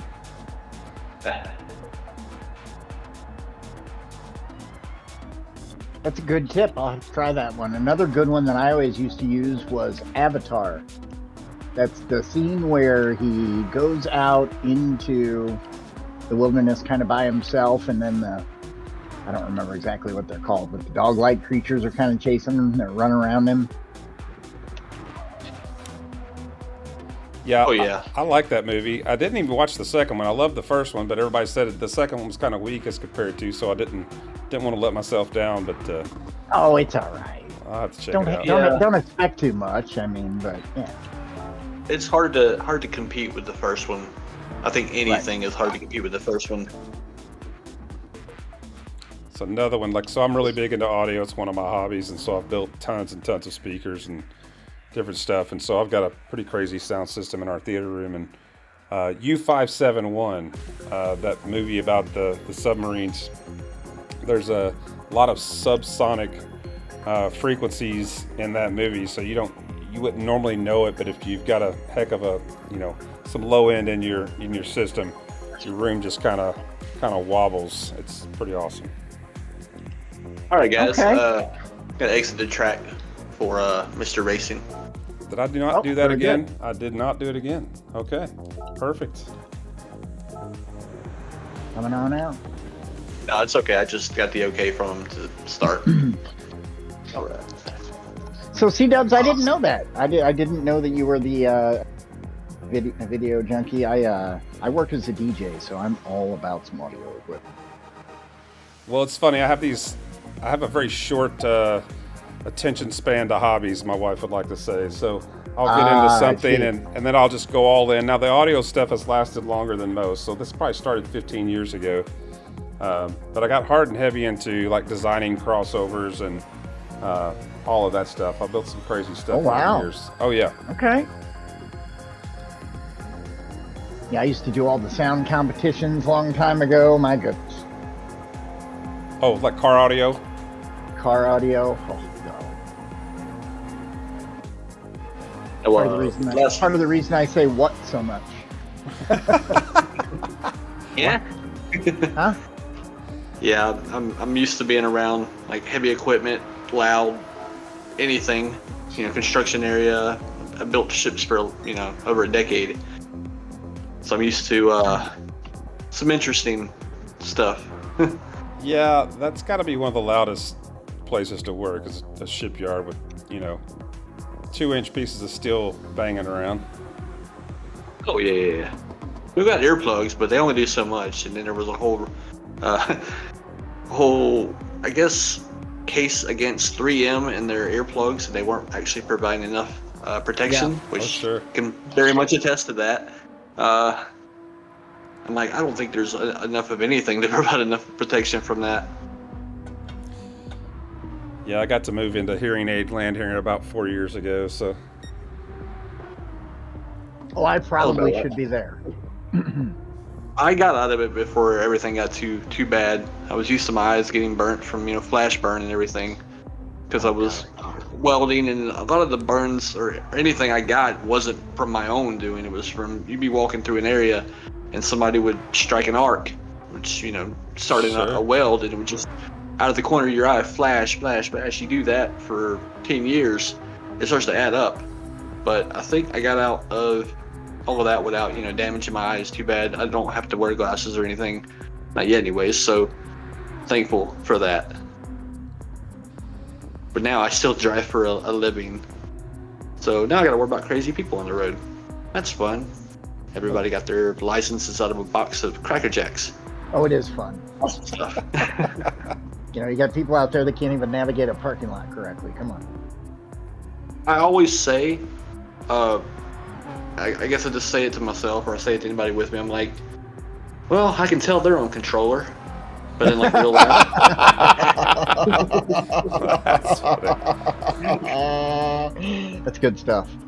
That's much nicer it'd be- than what I normally mumble. They'll be going straight, and then all of a sudden, they're just kind of cocked to one way, and then they'll kind of go the other way. Yeah, they they get a little joystick lag going. Right. Is it drift? Looking one- Is that what they call it? It's drift, isn't it? Yeah, stick drift. Yeah. Yeah. I've had a couple of controllers do that. Well, just on the PS5 itself. I can't remember exactly how long ago it was, but I remember playing Gran Turismo many, many years ago, and I got to a point and I said, until I can buy one of these sim rigs, I'm not playing. And that's exactly what I did. I waited until I got a sim rig, now I can play. Right. No, I've had a number of people wanting to be like, hey, try this and try this. Well, I got one, you know, will and everything. Tried it. Still occasionally do, but it's just, you know, not my thing. Like, I guess I got as much as I could into everything with the controller and figuring out how to actually make it, you know, competitive to a point. I think that's the only thing I'm trying to improve. They keep changing the physics, and that just keeps hurting me because I basically have to relearn the whole thing again. He says to a point, yet he puts up qualifying times in the top, 200 people Yeah, no In the big world. deal. Yeah, in the world. No big deal. No big deal. yeah, I know. And then they're like, well, you could be even faster if you get on the wheel. And I'm like, will I though? I probably will, you know, Well. but that's the thing. You have to learn that to a point as well. Like, you Absolutely. don't just- There's an adjusting you don't just period. You bet. Yeah, you don't get good on the wheel overnight as well. You don't get good on the controller overnight as well. Well, not only that, but I can go over across the street and run on Fred's wheel, and it takes me a while to adjust because he's got the Fanatec DD Pro. I'm on a Logitech 923, so there's a significance. Like the pedal difference is huge. The feedback in the wheels just incredibly different. Superior for anybody out there trying to decide if you want to upgrade. I would say personally, do it. Get the upgraded version. It makes a difference. I'm a half second faster. Same car, same track, just on the different rig. So Mr. Racing just hit a 204 flat on his first flyer. Yeah, Now, that's it's- nice flyer. Yep. And then He was up a tenth and a half yeah, in the first section. and Zilla has He has some joined the very lobby. impressive lap. Now, C-Dubs, I don't know that I've ever asked. What do you drive on? I have the DD Extreme. Okay. Yes. So here's my. I'm gonna do it quick. Here's my whole Gran Turismo story. So the first Gran Turismo, however many years ago that was, my dad and I would sit there and play it. We really got into it. Not good, we're just sitting there playing. And then skip ahead however many years, probably 2 years ago, shortly after GT7 came out, I was like, you know what? I'm gonna buy a PS5 or at the time PS4, whatever it was. And I got the game, and I was on controller for a while, and then in my office, got a couple young guys, and they were sitting there talking about, I'd been playing it a while on controller, and they're talking about, I should join them. I don't even know how to go online, guys, so I do, and thinking I'm gonna, work these boys over. Well, no, quite the opposite. They killed me, and then I learned they both got rigs and blah blah blah blah blah, and so that started me down the rabbit hole. So I started out with just a little whatever on Amazon and whatever the cheapest Thrustmaster there was 2-3 years ago, whatever it was, and so I've upgraded 3 times since then. So yeah, I'm in the DD Extreme, okay. and crazy cockpit that I keep adding crazy stuff to, and then I'm running an F1 wheel that's modified with the Pineapple Grips 310 kit with the Ace Mr. Attack grips. Racing. Yeah, look at him throwing it Improved down. to a 203. Very good lap. It was a nice lap, yeah. Wow. So I'm gonna. I guess we'll wait till after this, but you're gonna have to tell me more about the rig. 'Cause Okay, sure. That's something I'm interested. Along with the computer upgrade, I think I have the ability to do an upgrade on the sim rig, so it's gonna have to happen.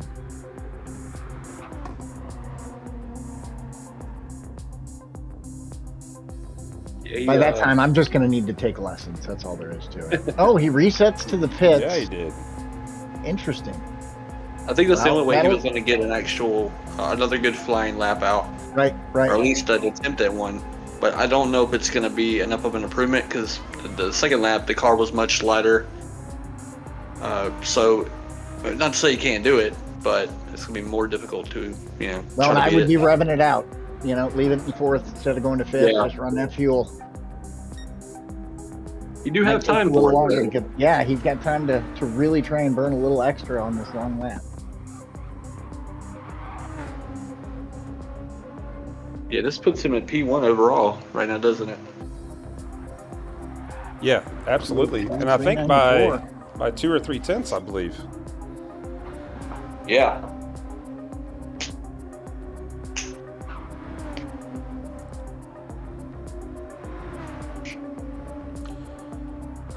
Yeah, so slow-mo while he's on his outlap. So yeah, I ended up, my first big move was getting the DD, I think it was just the DD Plus. And then I bought a Next Level Racing FGT cockpit, which was great. I really liked it. Okay.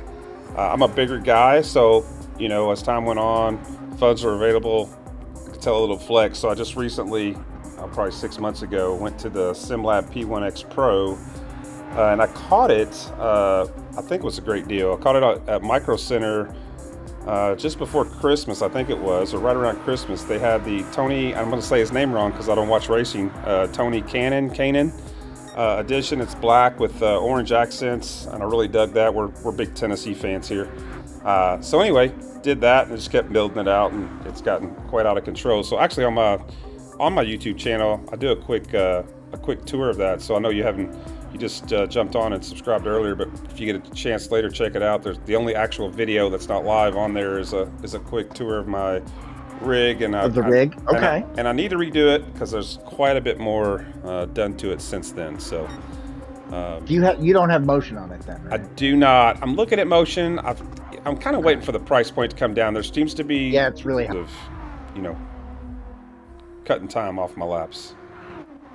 Which ones were those again? They're Simnet, SIMNET SP Pro. Okay. They're knockoffs. They're oh gosh, how you say it? The German pedal, Huxenfeld. Designed just like them, but they actually the only ones out there that will work with a console with the Fanatec. I believe that they might even be compatible with the Logitech now, but do not quote me on that. Interesting. Okay. Let's see how Mr. Racing's looking here. Yeah, he had Oh, a number no, of gonna be- bobbles and slides. Yeah, Car was not gonna looking be very, able very to- loose. Okay, and he resets and Yeah. says that he's going to take his 203.394. Nicely done. Very happy with that. Well, seeing these times, I'm like, man, I might have to try it. That's night though, but I'm like, I'm not as bad as I thought it was going to be. No, not at all. Oh, whatever. He says trash. God. Haha. Apparently, P1, I wouldn't call that trash. No. Most people would call that quality, but Right.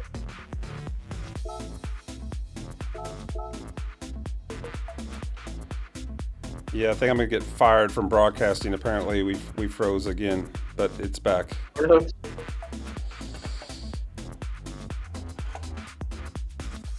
well, in C-Dubs, is this your first PHG broadcast? I think it's the second. I did a qualifying. Second, okay. I want to say last week. Yeah, so I did the crash course. Sal gave me the crash course with OBS and then a lot of YouTube videos, blah, blah, blah.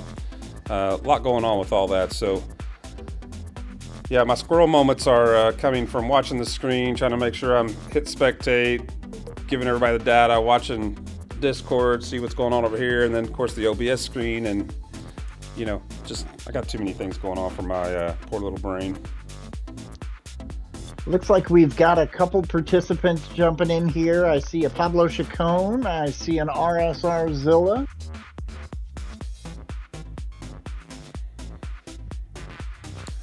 Oh, Petey and Zilla.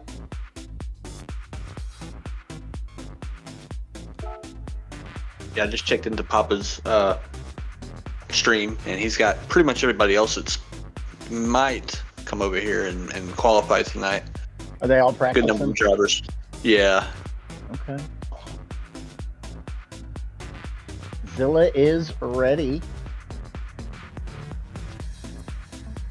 I do expect that RCF to be pretty competitive. Oh, it's fast. I just wish I knew how to drive it around here. Pablo Chacon says, sí, señor.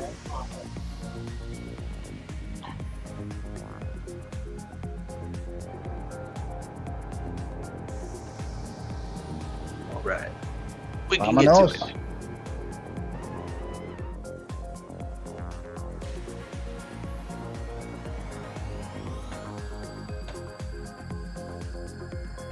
We expect some low times out of these two here for sure. Yeah, definitely capable. Now, Shaggy, I think it's fair to mention that, I don't want to say you nerf your lobbies, but your lobbies are generally a little slower than what you're going to get in your average practice lobby, right? Yeah, I'm the friendly PD. I don't nerf him as bad as PD, but yeah. Jorge, anywhere else he goes, he's probably a tenth or two faster. Gets into my lobby, and he feels like a normal driver for a little while. That's probably, yeah. But for the race, though, everybody's on. I don't nerf anybody for the race, so it's more fair that way. I nerf the best drivers. We'll put it that way. Okay. I mean, in the races I was in, I didn't notice anybody that would have been nerfed. Nah, just gotta keep them humble. That's all.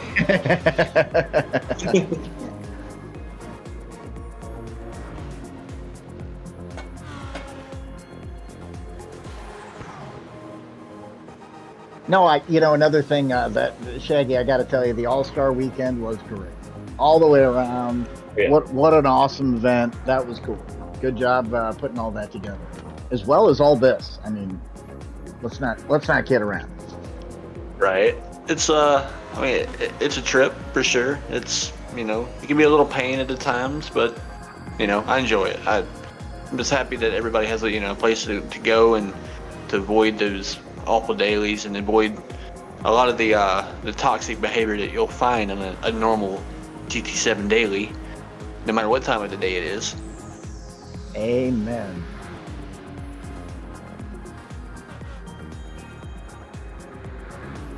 But I'm always planning, so there's always more to look forward to. Even after this, there's going to be more to come. Oh, love to hear that. Oh yeah, I've already got season 3 planned out. I'm always I get thinking the whole thing. ahead. Little couple votes Yeah.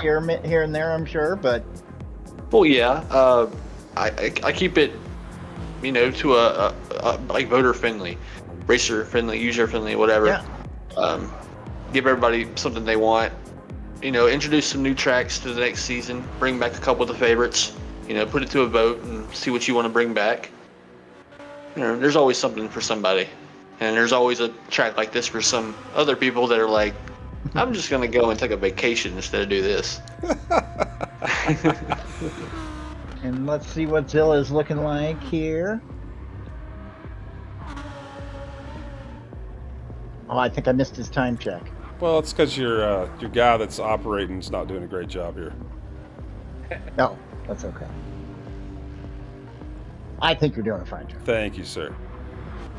I don't do it, so I do know all the chaos you guys got going behind the scenes.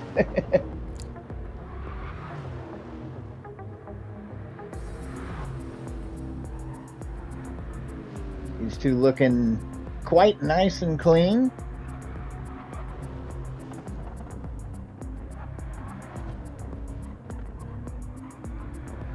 As a matter of fact, C-Dubs, you think you could give us the speedometer and all the info? Wouldn't that be something?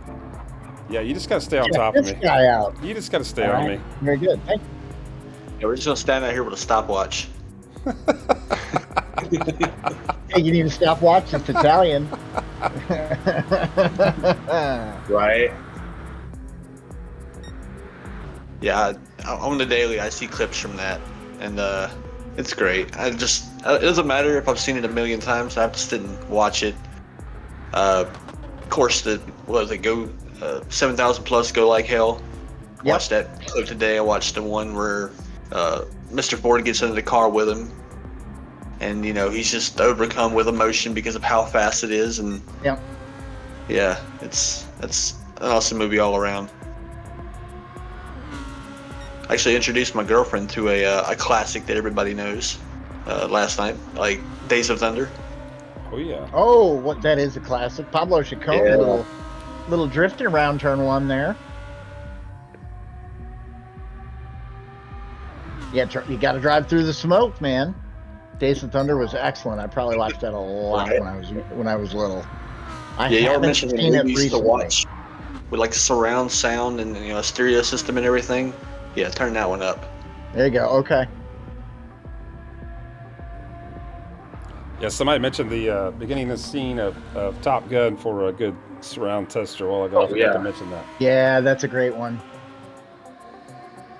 A lot of people didn't like the new one, but I enjoyed the new one. Oh yeah, I thought it was great. That's pretty damn good. I can't hate on it. Like of course it wasn't the first one, and there's all the nostalgia, and we all have like the characters you can kind of identify with, and they introduce more, but it's like introducing a new generation, a new set of pilots, like in the movie, new planes, and then you kind of just have to go with innovation. Yeah, and I Always think trying to- people got real critical of the storyline, which I get it. It's a movie. I mean, what do you want them to do? Yeah, I mean, of course, Top Gun has the story, but a lot of times you're not really there for just the story. It's like Days of Thunder. You're not there for the story. You're there for what's happening on the track, what's happening in the scenes, like the action part of it as well. Speaking of, Pablo Chacon is on a heater right now. Yeah, he's improved Right. 4/10. Looks like he could easily break into the 204s here if he keeps it clean. Like, I don't think anybody watches Rambo for the story. You just watch him beat up. Fuel 5.2, okay.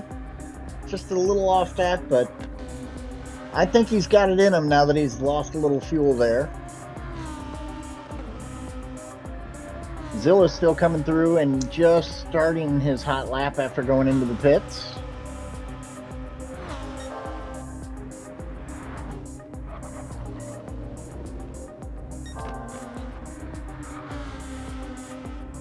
Catch Pablo's I split time. do wonder if, and I'm sure it doesn't make has an effect on it, but pitting on the first lap, to come out fresh tires. Now that it's lighter, does it make the next hot lap? I guess the first two, it would make it that much easier because I guess the weight taken off, it would be less wear on the tires. Yeah, I that don't would think make everybody's- sense. Yeah. Yeah, I don't think everybody's jumped into it and took that. I know Talon did that, and we're like, what is he doing? But kind of makes it where you don't have the lightest car or you're not going to have the best tires at the end, but you will have a light car still.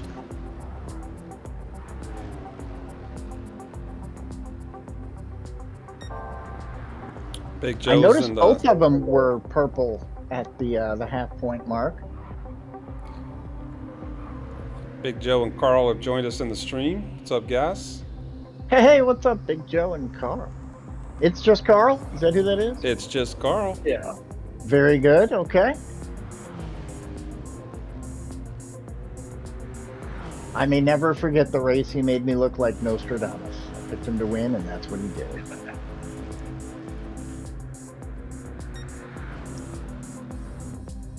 Something to go like slow-mo. You were in you took place in the All-Star, or at least one of the All-Star races, didn't you? Yes, I was in the Atlanta, the multi-class. Oh, look at that, Pablo Chacon. 204, 939. There's your 204s. Yeah, Atlanta multi-class. It was so much fun. Then I really do hope you get to take part in season 3 then, Okay. because it will be multi-class. Oh, Group 1, Group 3. Oh, all right then.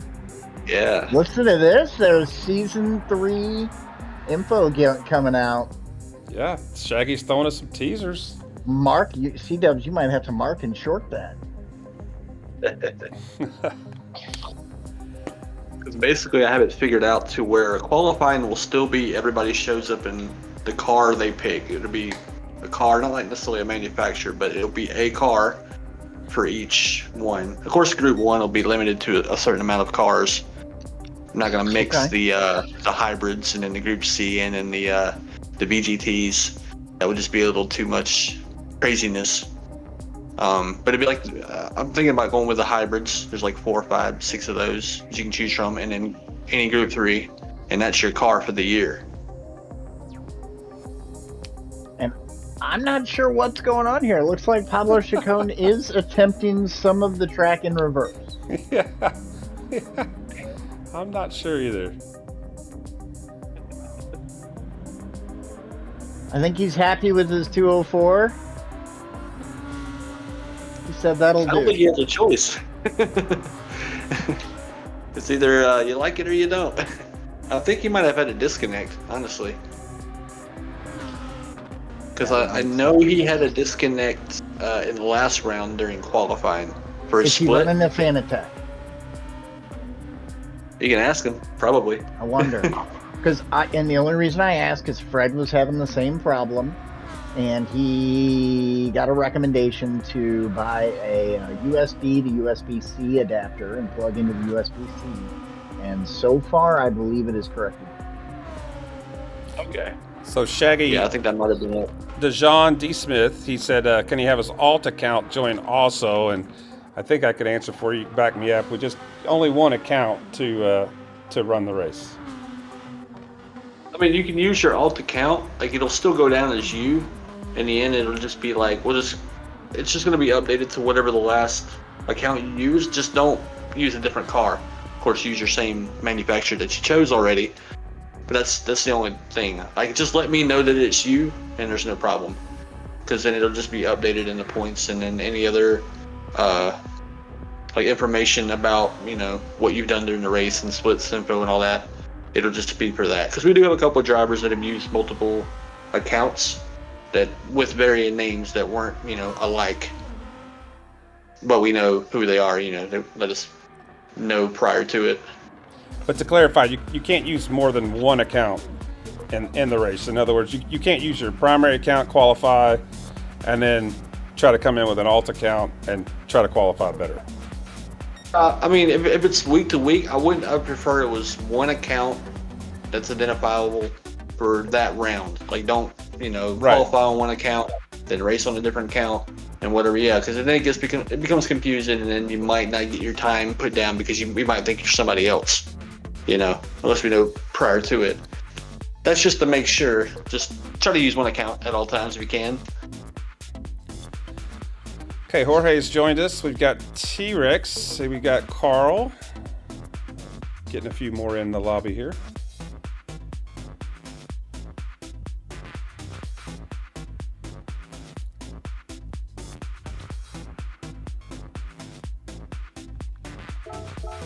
And great job there by Zilla and Pablo Chacon.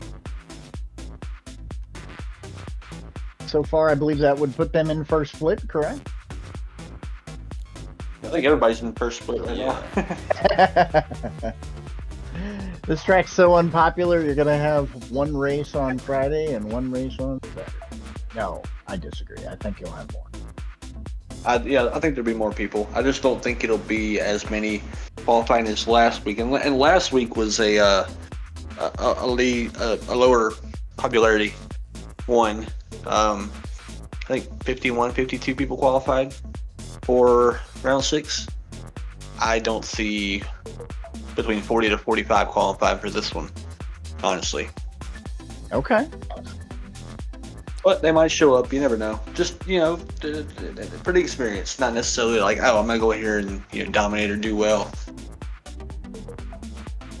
Looks like Jorge and T-Rex are saying they're ready. Carl, if you're listening, are you ready, or has he said anything yet? He hasn't said anything yet. Okay.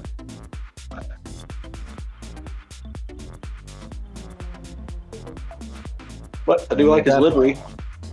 Jorge is in the M6. We got It's Just Carl in the Genesis and the 4C for T-Rex.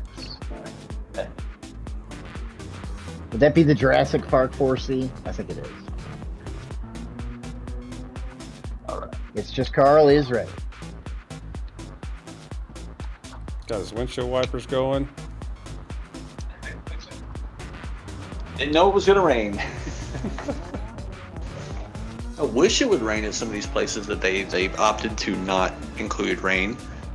I don't understand that. But okay.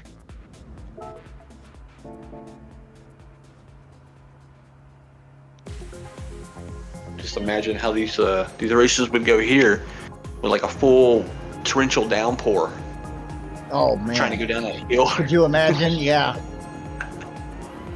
So, Shaggy, you saying That rain's would not be chaos. rain's not available at this track? Is that what you were saying? Yeah, it's not. Because if it was, we'd probably be. We'd be racing in the rain. I got it. Got it. Oh yeah, you'd be qualifying in the rain probably. If anything else. No, I like adding a little bit of difference to it. Like in Spa, qualifying in the rain, starting in the dry, then it rains, then it gets dry again. Yeah, That Shaggy, was I good. ran that. That was the one race I did compete in, Spa. Yeah. Yeah, a lot of people made their one and only debut on the season. Well, and wasn't that the most popular track It so was far in the actually, season? Yeah. so far. So I'm really trying to figure out why Carl is the only one with windshield wipers going here. Is he still got them on? Yeah, he's rocking. He is. Maybe it's a Genesis thing. I don't know. It could also be a button thing. Yeah, true. One of them buttons you hit and you don't realize you're hitting it. That's one of my complaints about the Logitech, and probably one of my only complaints. I mean, for a starter wheel, it's fantastic, but it's got a couple buttons there. I think they're R2 and L2, and they're like in the middle. And sometimes when you're getting into it, you bump them. I didn't even know you had the option to turn your wipers on and off. Well, yeah. I mean, I guess it depends on how you have your button layout set up, right? So you can set where you want your blinkers and all that fun stuff. Yeah, I knew you could do turn. So I just thought wipers were automatic when the rain came and not when it wasn't. Yeah. So Yeah, there can be a button for them. Yeah, it's automatic if it's just default. Like your same with your headlights.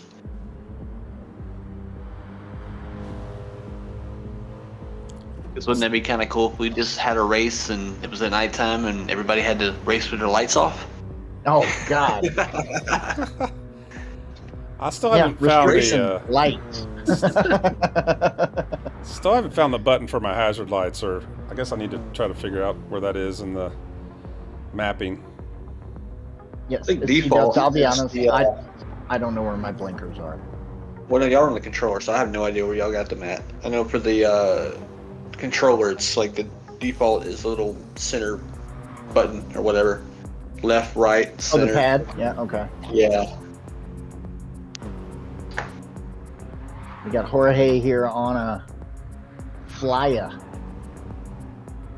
doing just that. What are you guys thinking? Is he putting up what is it, 2035 Oh no, he's for his first lap? first He's lap. definitely in the car to do it. I say he's going to be a 203 flat. Is that what you said? Yeah, 203 flat. I said 2028. 5. I said 3.5. Yeah. I guess I would take the over. I don't expect him to be the quickest on the first lap, though. That's where I was going. Yeah. Yeah.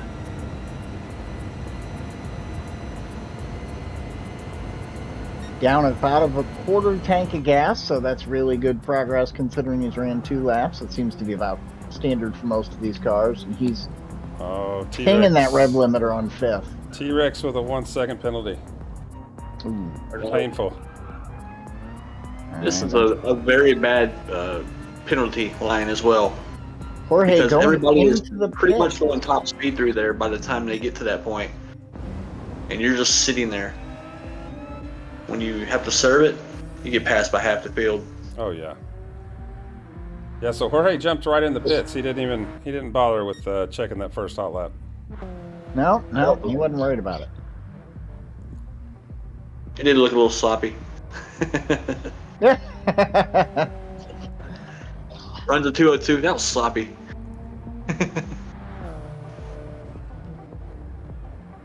All right, T-Rex coming around for his first hot lap.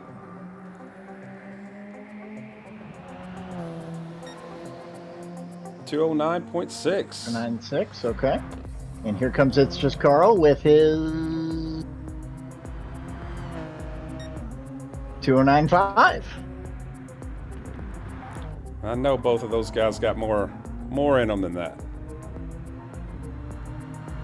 It's cool though because they can both currently say they're beating Jorge. That's right. That's right.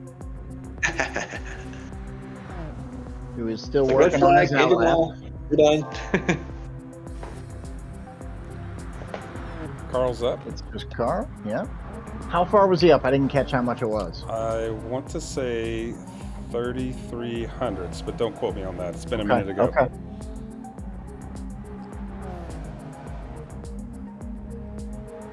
Camera just caught up. I was riding with T-Rex arms here.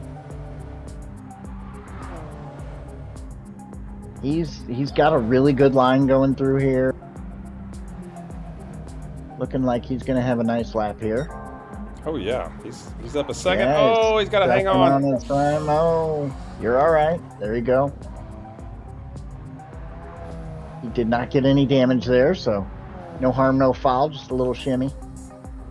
Style points for a little drift here and there. Nicely done there on my arch nemesis there.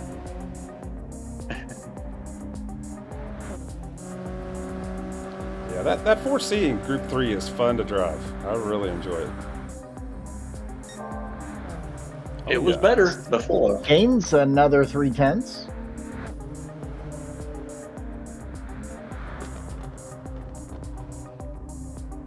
So looking like he could be in the low 208s.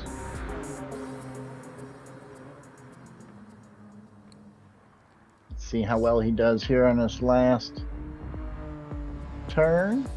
3. Oh, that might be better than an 8, 6, 7, 6, 6, huh? See if Carl can improve. And he does by 2 seconds. At 207.426, very nice.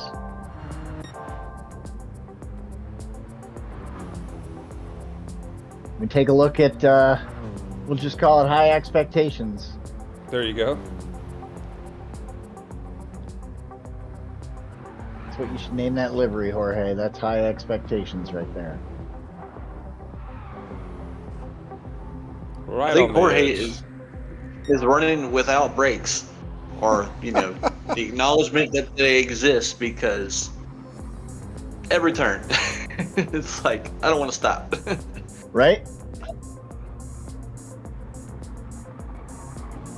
The good thing about this is now he can catch his breath. Every corner that car was on the wall at some point, and he gave a little tail wag at the end.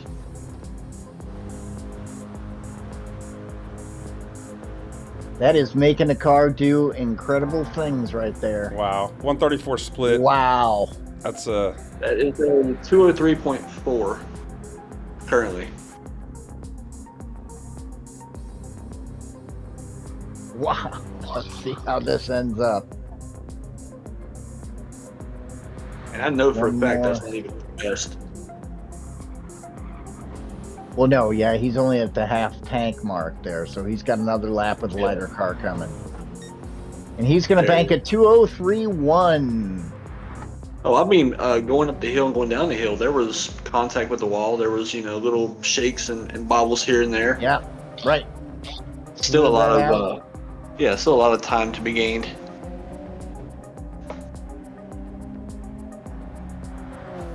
Up a little over a tenth. T-Rex first did sector. not improve on his previous time. And here comes It's Just Carl. Carl's going to improve. And he does by almost a whole second. So he's at the 207.426. Go back to Jorge for a second.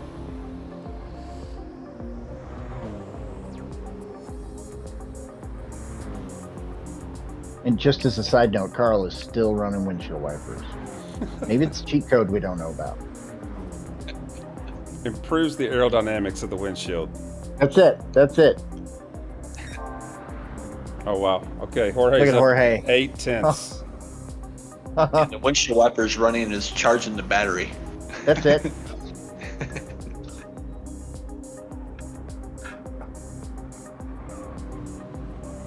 Oh, they stopped. Oh, he said thanks, guys. Turn those off. Jorge did bounce off the wall pretty good coming onto the back straight here. Let's see what his split is.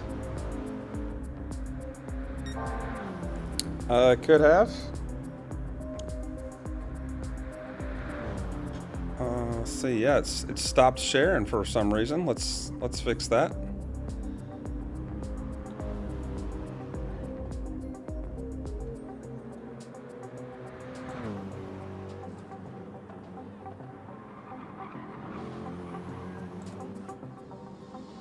Using every bit of track he can find. And Wow. a 202.183, which should put him at the top of the board. High expectations. I'm a little disappointed in Jorge. I mean, I thought sure he had a 201 in there, but T-Rex arms coming around his last turn here.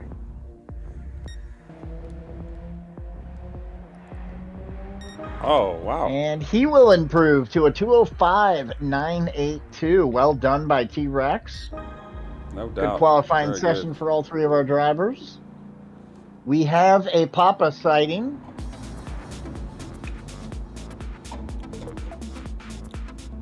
Careful. The aliens will abduct people from this track. Right? So we got Flux Flare and Papa entering the lobby here.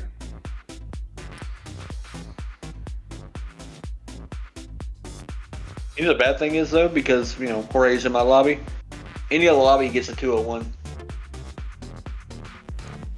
Yeah, true. Yeah. Waiting for Jorge to tell me I was faster just a second ago. And Shaggy, did we get all those times? Do you need any of those? Let's see. Oh no, Jorge no, with the no, it's fine. I take screenshots. 202.183. Okay, perfect. T-Rex with the Oh, yeah. 205.982, and It's Just Carl with a 206.446. Nice job, gentlemen. Jorge, if So you let's are see here. listening, we are disappointed. I just want you to know, as a broadcast team, we are disappointed. Sorry, Slow Mo. I didn't mean to cut you off. No, you're fine. We have a Papa sighting in the house. Looks like Papa, Yeti, Flux Flare have joined the lobby. This will probably be the last qualifying session I can hang with an honor for fun. But I mean, you made it I pretty hate to go far. anywhere. Yeah, Oh, God. you did great. Oh. We don't have much more left after this as well. No, yeah, I can't imagine you get. Well, you know how these guys can sometimes wait to the last minute, Oh, I know. and they all love that empty track. All right, let's see. While these guys are getting situated, a couple of the coolest moments in the Gran Turismo community that I've seen recently. So first of all, with the MSA Cup, so it's a league that Flawed is involved. He's one of their main broadcasters, does a fantastic job. They did a tribute lap for some people who had lost some very close friends and relatives recently. And it was just one of the most moving things I've seen from the community. Did any of you guys catch that? It was really cool. I looked at it for a little while. I was busy between different things, but I did drop in, leave a like and all, and was able to watch a little bit of it. Yeah, and I guess the only other thing that I saw that was like almost moving from the sim racing community. Did any of you guys catch the Rory deal where he got the kid with cancer a sim? Yeah, I saw that too. Had it next day delivered to the kid. I'm not kidding you. That choked me up, man. That was awesome. That's super cool. That makes his world right there. Yeah, just a couple examples of how awesome the sim racing community is. And where I'm going with this is the proprietor of PHG has jumped in the lobby.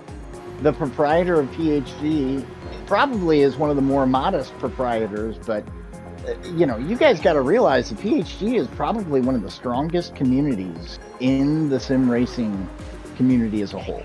One of the biggest ones I've ever seen. So you guys all pat yourself on the back. The charity event you guys have done was also another great example of how good the sim racing community can be coming together. Yeah, I agree. It was one of the biggest reasons I joined PHG.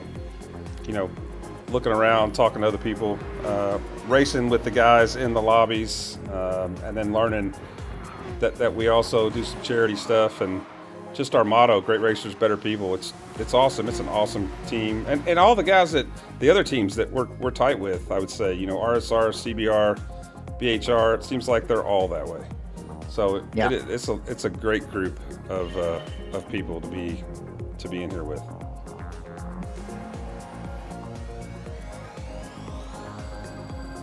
Yeah, it's very cool, especially with a lot of the other teams and drivers that we get in here, and I find myself, cheering them on in other leagues and other events that they take part in.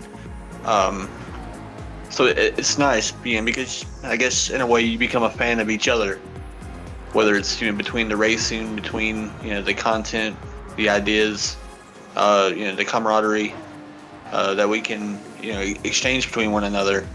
As a whole, it builds the community, and I guess it builds like faith in our fellow man or woman. Absolutely. Yeah. Yeah, it's always like best part of anything that I've been a part of in a long time. So I think we all have our struggles, and we've had things we've gone through, and this is a place where we can come and relax and be stressed from the craziness that is the world. Absolutely. Well said, Shaggy. But yeah, it's the people that make it. Like I don't do this like for any personal gain. I do this because it's worth doing. You got people that you care about, and it's not just people you met on the internet and you met on the game or whatever. It's you start to get to know people, and it becomes like your brothers and your sisters, and yeah, you want to do everything you can for them. Well said. I agree. Yeah, well said.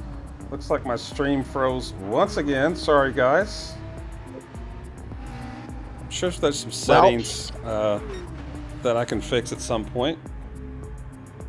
Let's see. Fortunately, they haven't missed too much. These guys are just running the outlap, so. Yeah. Flux Flare is currently headed down the front straight, with Papa just a little bit behind, and Yeti's making the last left turn there now. Or first, excuse me. That makes me think of what was it? Dragon Trail, Seaside. That one curb. If you hit it just right, you can go into a barrel roll. Oh goodness, yes. I have flipped a WRX there. Yeah, I have too. I'm like, why am I upside down? Like a scene out of Talladega Nights. It was a wild ride. Yeah, yeah. I had screen grabs from that day. Okay, the stream is finally back. That was a ridiculously long freeze. So Flux at a 134 there at the checkpoint.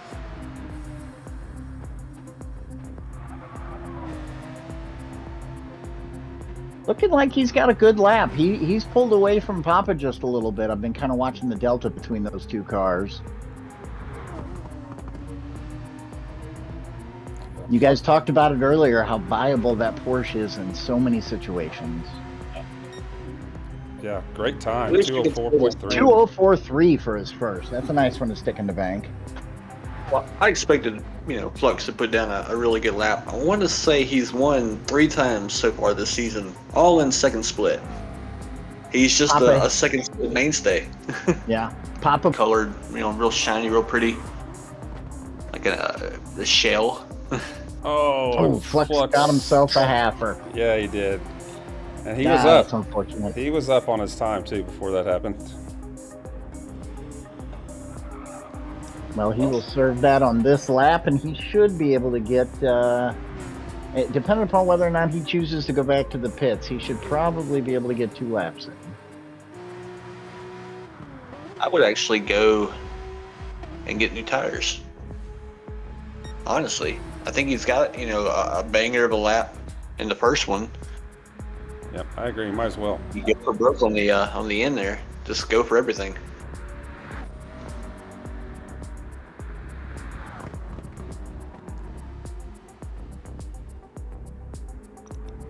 And it looks like he's going to follow that advice. He has ducked into the pits. Papa did the He same. knows.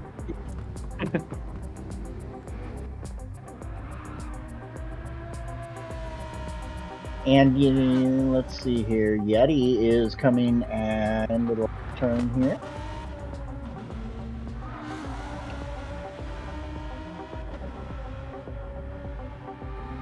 All the beans. He does improve to a 206.694. Good lap. Some serious drifting. Yeah, he's staying out. He's going to run them tires another lap, maybe 2. What tires?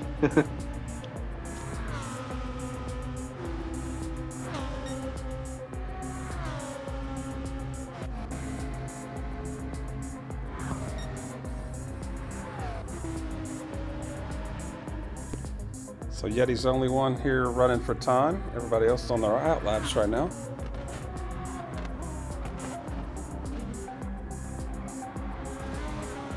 Oh, contact with the wall.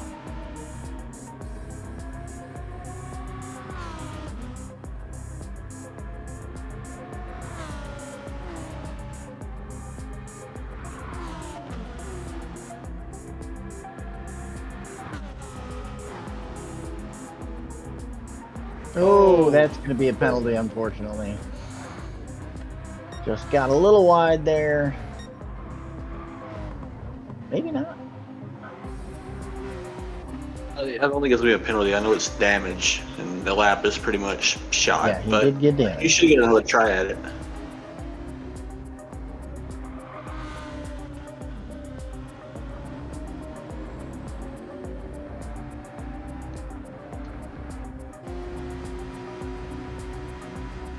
That puts us back aboard with Mr. Flux Flare. He's going to be closing out his outlap here and getting onto a probably last flyer. I don't know if he's going to get 2. I don't think he is. Now, if I was Papa, I would leave a little bit of space between him and Yeti up ahead. That way, in case there's any trouble for Yeti, it won't, impact his next lap. Because they are pretty close right now. Well, the other thought to that is he trying to get some slipstream from him? That too, but unfortunately, I think I would, not worry so much about the slip and more worry about an incident up ahead. Yeah. Leave a good 5-6 seconds in between. Because the slip will work on the straights, but once you go in, I don't want him to get. Okay, see, yeah, he's right up on him. And it looks like Flux is up. I think it was 5/100ths though. I believe that's right. Just a little.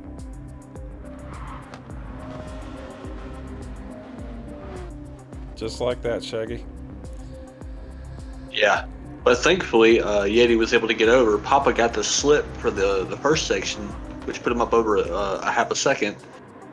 So he did benefit from it, for the time being, and then at just the right time got by.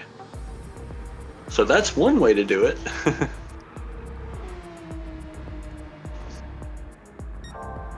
Oh, wow. Flux is up. Ooh. 7/10. Giving her the beans in the downhill.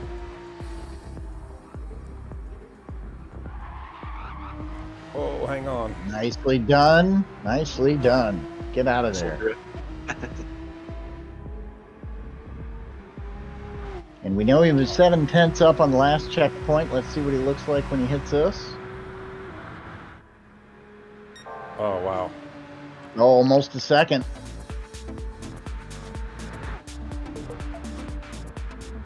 Looking like he wants a 2:03. Papa's up 1.1 seconds on his lap. Oh, go Papa. Looking like a 2:05.2. I think Flux is going to hit 203 land. Oh, yeah. Looking good. 2, 3, Very 2:03, nice. 459. Woo! That's Very nice, Flux. Very nice. Here comes Papa with a Oh, 2:04.618. Look at that. Beautiful. Yes. Nice lap, Papa. Yeah, Yeti with not an improvement. Looks like he acquired some damage somewhere along the way there, unfortunately. But his 2:06.694 will be just fine. Yeah, great. Wow. Great job to Flux and Papa with the improvements there on that last lap. They dialed in, no doubt. Yeah, no doubt. Like you said, I mean, well, and Shaggy was talking about getting, give him some space. He used that slipstream. He got by him, and man, he did not waste that opportunity. I was just afraid of it going the opposite way of that and, being more impactful in a negative way. But thankfully, that little bit of slip he got for the first sector, yeah, that's paying dividends. Yeah, he had no trouble getting around together there. So it looks like Flux got a 203.459 and Papa 204.618 and Yeti with a 206.694. All great times. Yeah, to your point, Very Shaggy, nice session there. I believe the spread on this race is going to be the largest, just like you said going into this, Shaggy. I wouldn't be surprised to see a second and a half, 2 seconds across each split. Yeah. Also, with the lower turnout, I'm certain we'll get to 3 full splits. But yeah, it's gonna be a pretty large delta between P1 and P14 for the first split, and so on. Yep, I agree. Especially with Jorge beating everybody by a second. Right, yeah, he's messing it up.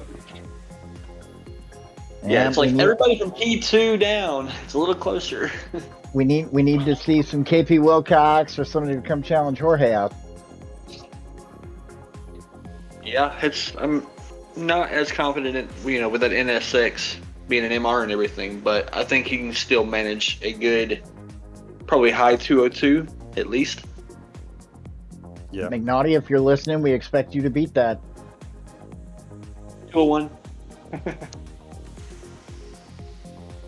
201 or retire.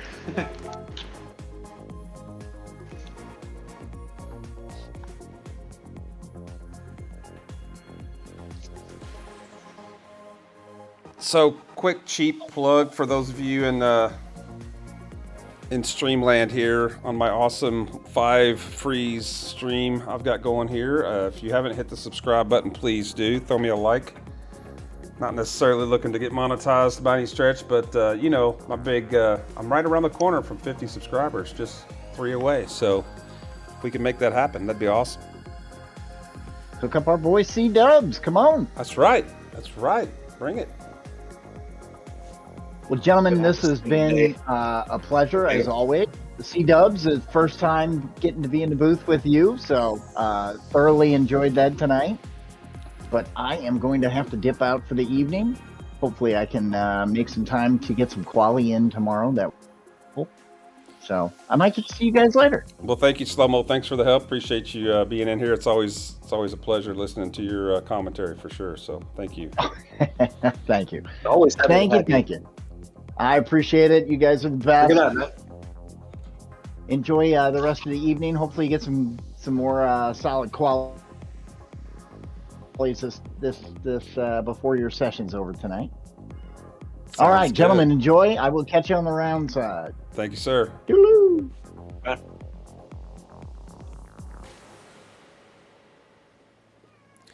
Shaggy, are you going to jump in, or are you going to make me do it again? Actually, you know You what? can do it again. Yeah, I've got the soundboard here. I haven't played with that yet. We've got one for this.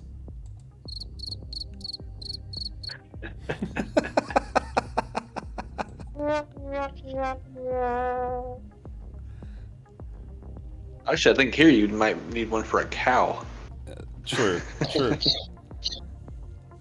All right, let's see if I can improve on my 209 or whatever it was in the old M6. Oh, I got to make sure. I think I still have soft tires. Yeah. All right, cool.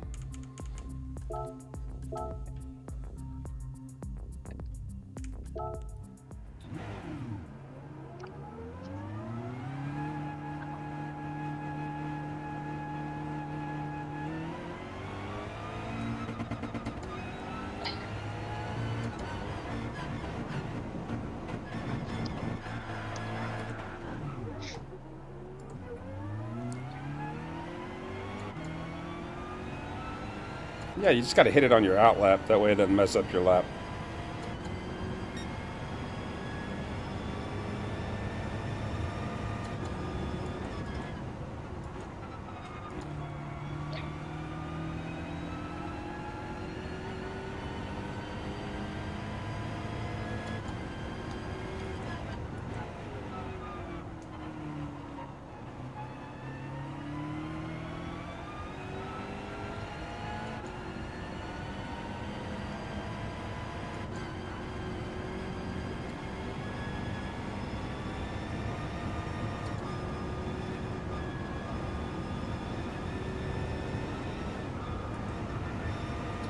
I'm over here trying to be productive. I got laundry to finish doing. Nice.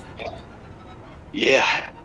Before I forget about it and go to sleep, and it's just sitting in there not fully dried.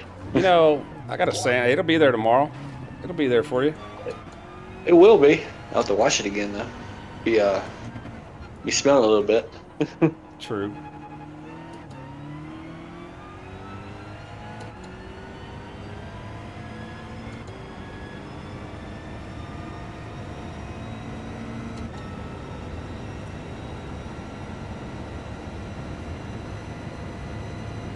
Jorge, I'll give you all the sounds we got in a second. I can't do one thing at once, much less two.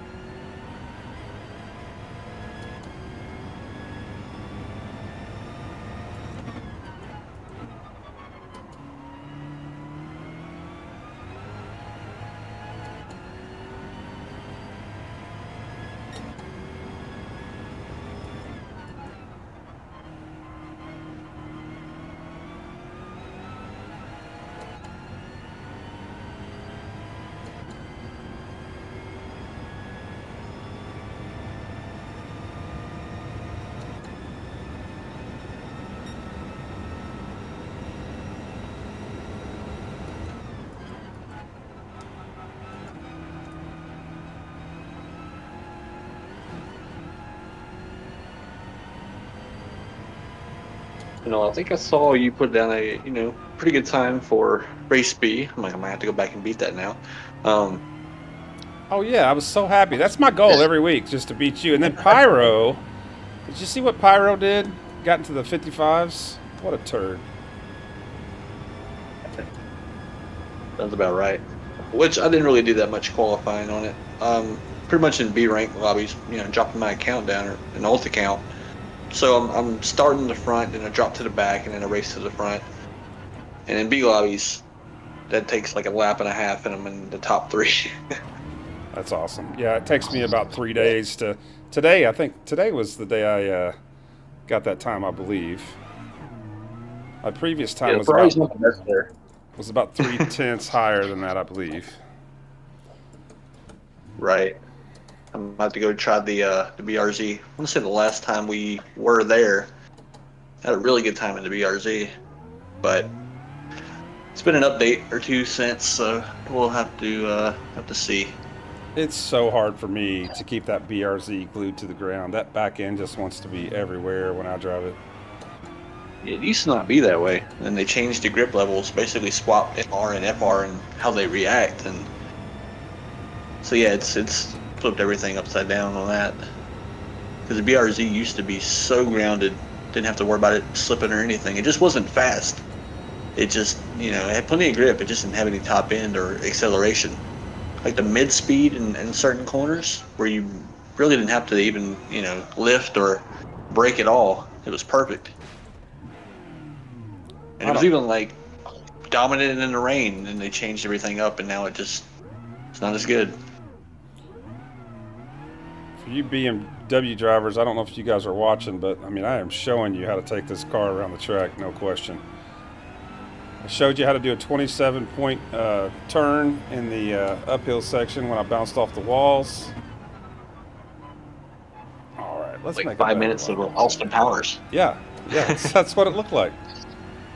Yeah, that is the problem, spinning in that section of this track.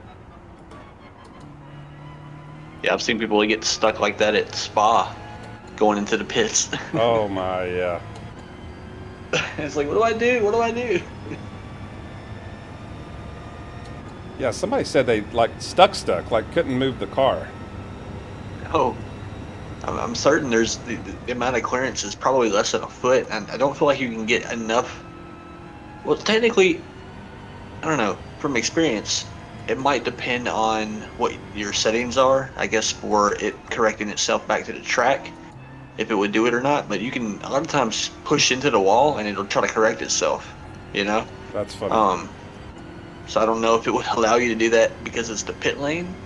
If it's like, nah, we're not gonna go with everything else that's for the rest of the track, and you're just stuck.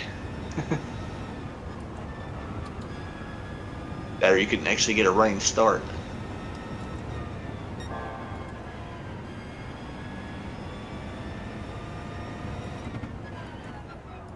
Whoa.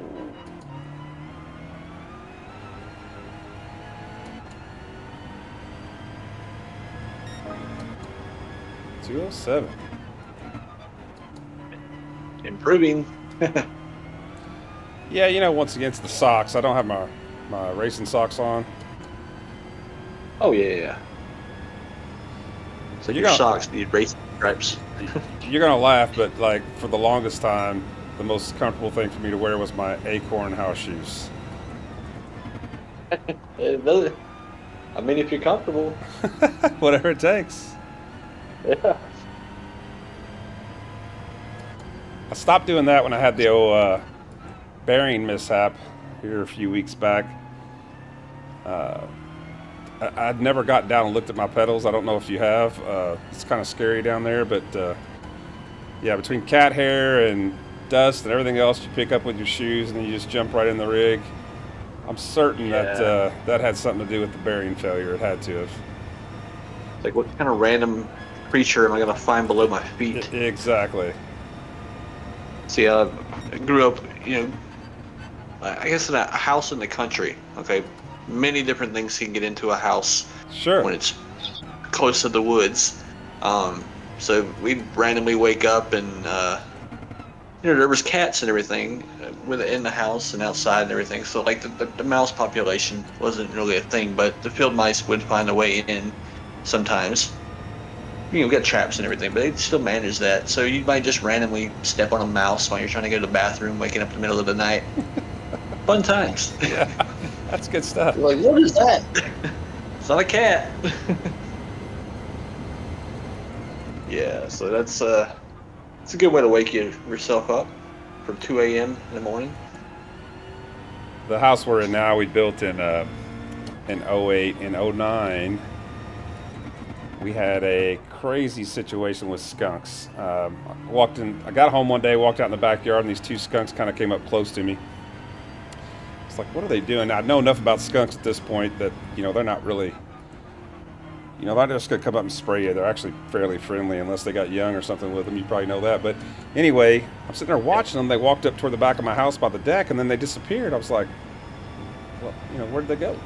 So I'm looking around. They're not under the deck. Well, I found out that, long story short, they had dug back a piece of the wheat guard or whatever on the landscaping and dug under a lintel for a little, shot out off the back of the house. The lintel carries the overdig, for those of you not in construction. Anyway, they'd gone underneath that, gone into a crawl space area, tunneled underneath the other lintel, underneath my garage floor, and had a tunnel system.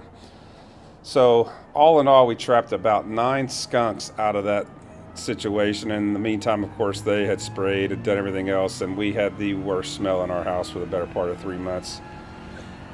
We had to run scrubbers, ozone, chemical, you name it.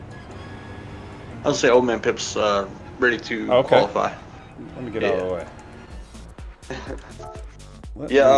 Yes. Skunks don't play. They're resourceful. They use everything they can against you. Oh yeah.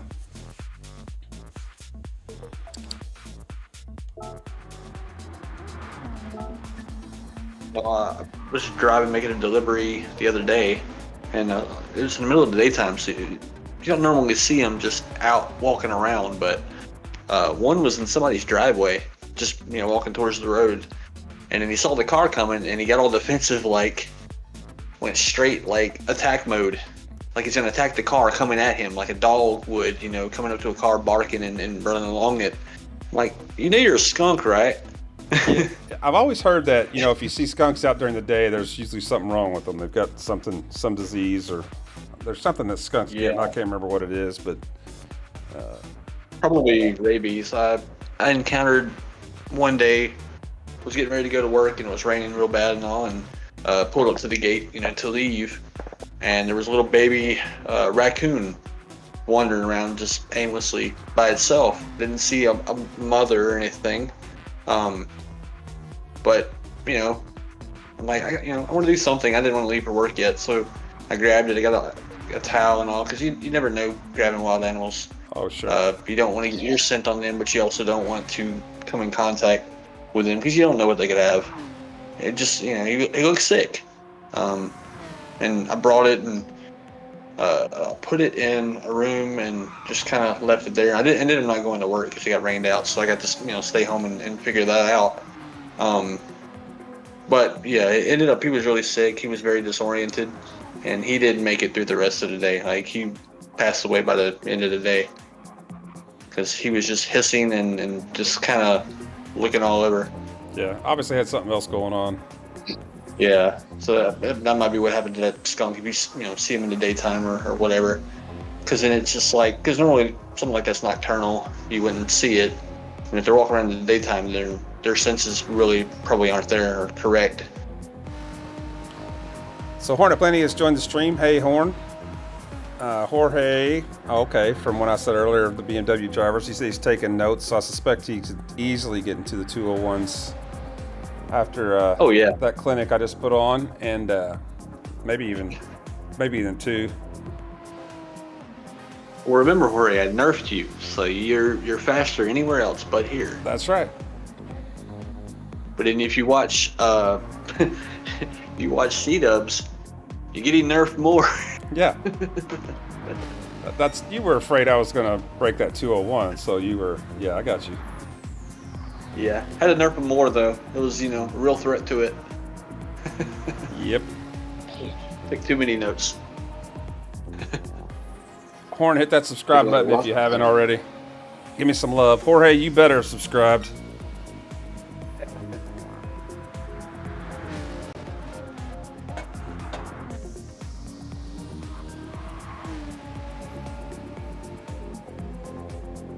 Oh, I'm at the magical 50. It's giveaway time.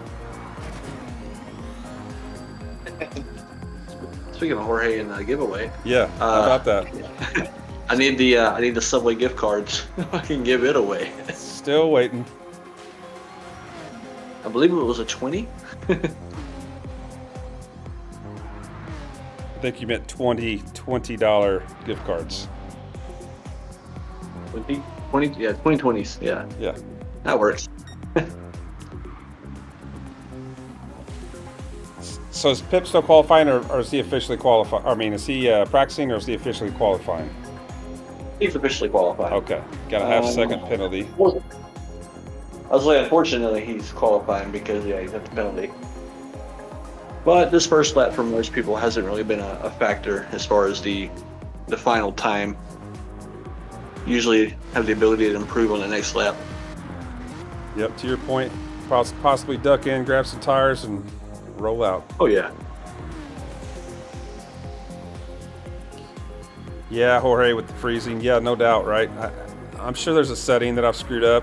It's just like our Sunday Funday stream the other day. I went back to look at it, and only 52 minutes was captured when you go back to look at it. So definitely got some technology issues I've got to work through, which probably, if you were here for it, I bought a computer today that I get tomorrow, and it's got all the new gadgetry and fast GPU and all that. So hopefully that'll eliminate these issues. Speaking of Sunday Funday, if you guys don't know about it, Jorge and I are hosting a lobby on Sunday nights from 7 to 10. Try to get the details posted on the Thursday before. Jorge will be hosting this weekend, so if you're not friends with him, make sure you look for him. He'll probably deny you like he did me the first 5 times. I'm just kidding. But so probably Thursday he'll post what the race details are. We try to put two longer races together, but like the other night we ended up squeezing in a third. So it's a lot of fun. This last week we didn't fill up the lobbies. The first week we did, but join us if you can. It's a good time. To be in there if I'm not doing anything. Had plans this recent Sunday. Was also watching the S7R Toyota GR Cup that McNally's producing. Was watching that a good bit, and then got tired and went to sleep. But that was pretty crazy. I also noticed the absence of Jorge in that. Okay, tell me what that is. I'm not picking up on what you're talking about there. Can you tell me what's going on with that? It's a series that's run by, I believe S7R Stig is the one that created it, and it has commentary and everything. It's similar run to NRL, produced by McNally. Toddy was doing commentary, as well as S7R Hovercraft this last round. It's it's very similar to PHG World Series. Multiple rounds, I think 13 okay. or so, and they're every 2 weeks for a number of weeks. But yeah, I don't understand why it's called a Toyota Cup though, when there wasn't one Toyota in any of the races that I saw this last round. I do not. I was sitting there watching. I'm like, okay, so is the next one? No, they're using Lexuses. Okay then. Yeah, I'm not sure either. Oban Pip, first actual lap that counted after all the issues. Did 205.9, so he's right in the hunt. Looking good. Okay, Jorge. I was wondering. I was like, why are you driving? Gotta give Witt a run for his money in that one, which he did really well again, of course. And for those that don't know, Witt's a 2-time NRL champion now. NRL being produced and hosted and run and created by McNally himself. So I've heard the name Witt. I know he's crazy fast. Is he part of a team or free agent? Or? I actually don't know. Okay. I really don't know if he's part of the team. I'm sure there's some kind of S7R influence, but I don't think he is. I'm not really sure. Jorge might know that though. Yeah, he well, I mean, you say that, Jorge, but you won the race here against Wid. Granted, Wid messed up, and that was probably part of the deal, but you still got to win over him. You'll take it. No doubt. You take every little advantage you can. And since, like, you never slip up against any of us, you know, we don't see an advantage ever. Yeah, pretty much. Except for Group 4. If I beat Jorge in one of these races that he actually is trying, then I'm pretty well going to retire at that point. No, not really. I'm hopefully going to retire my my PHG C-dubs in the dailies this week. I said it when I get back to an A+, which I'm really close. I think another couple evenings. I've been doing really well in race B. Hopefully get back to my A+, and then I'm only going to use it in here. I think a lot of guys have done that. Right. See, I told Papa to do that the last time he was A+ for like 2 races, and then it went away. And then he hasn't been A+ yet since. And I'm like, you should have retired it, because he has Papa Do that he can use. I'm like, just put everything into that. Retire the PHG Papa. Just have it for like events and leagues and stuff that's not influenced by DR or SR, and just leave it as is. Yep. That way you have an A+ account. That is my plan. If I can pull it off.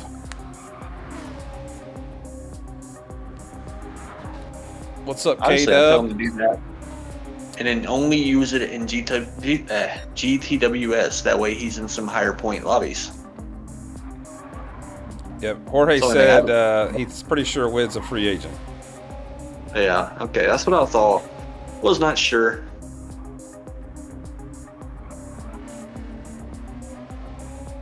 I know, because he's got some killer speed. Definitely would be a very good prospect for any esports, quick team that we see a lot of.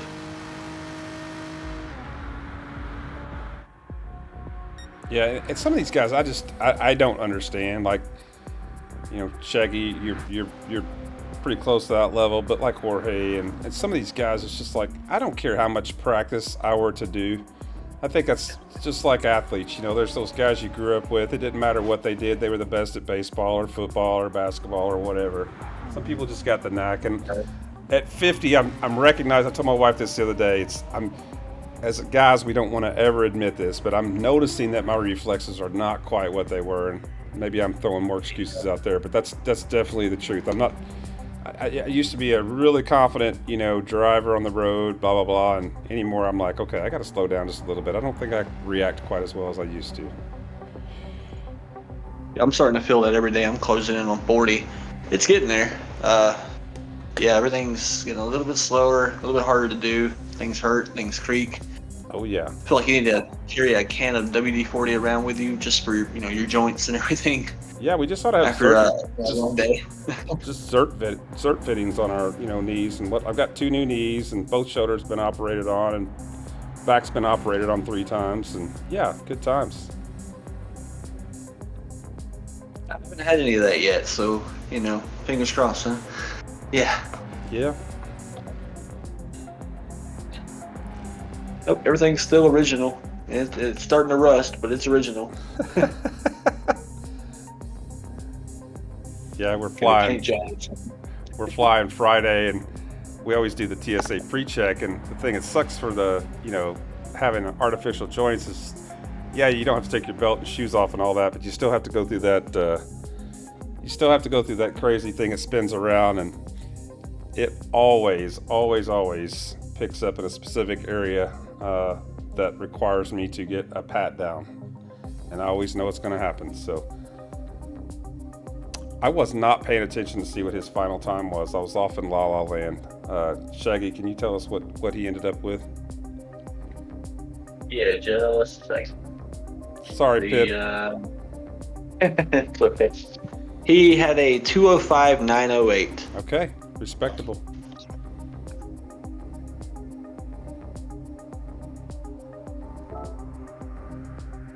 This will be the final session. All right, Iron Fix. Let's see what Iron Fix can put down. I do love that Audi. Always been a fan of that R8 Evo.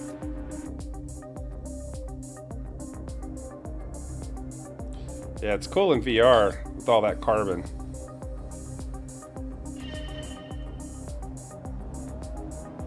Yeah, I love the rear, the look to it, because like there's so much exposed.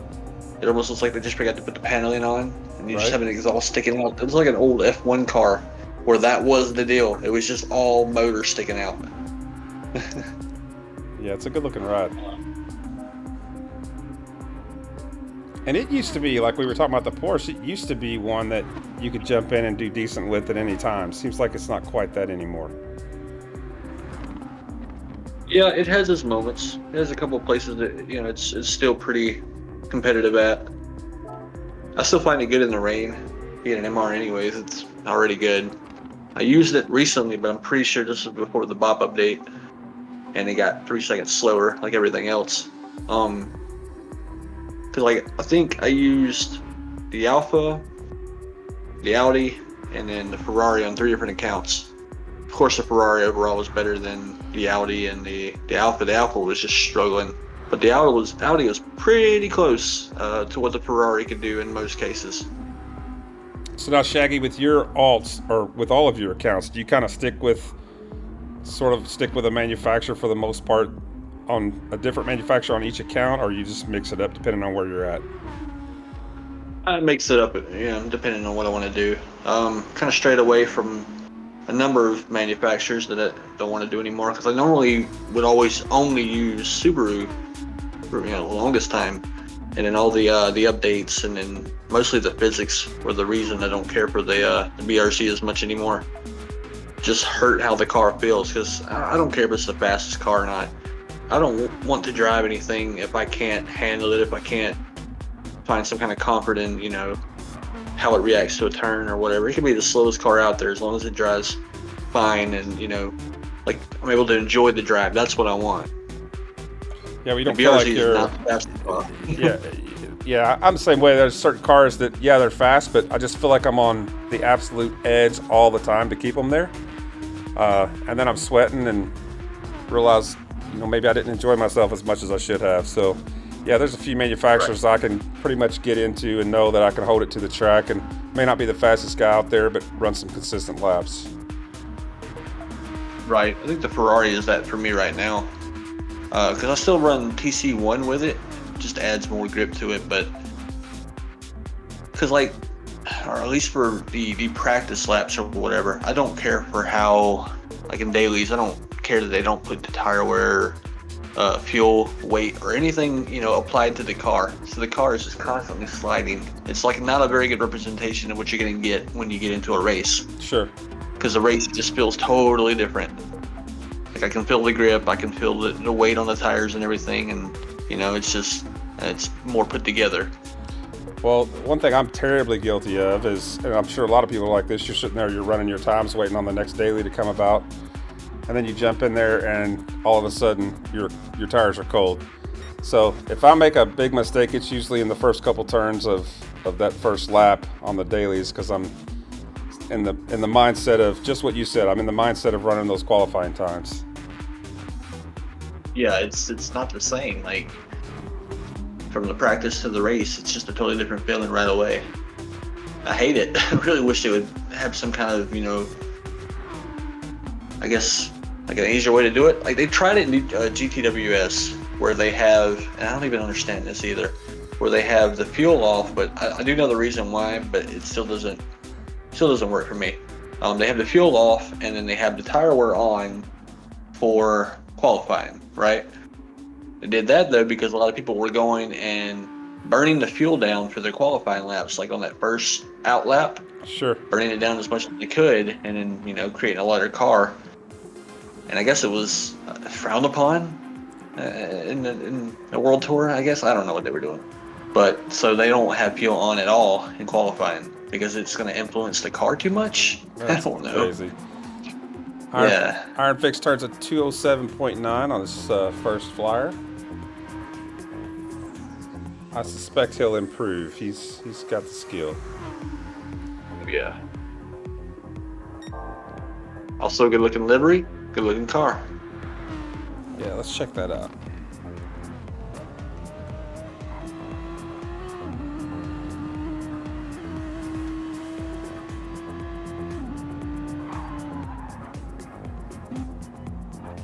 Yes, very colorful.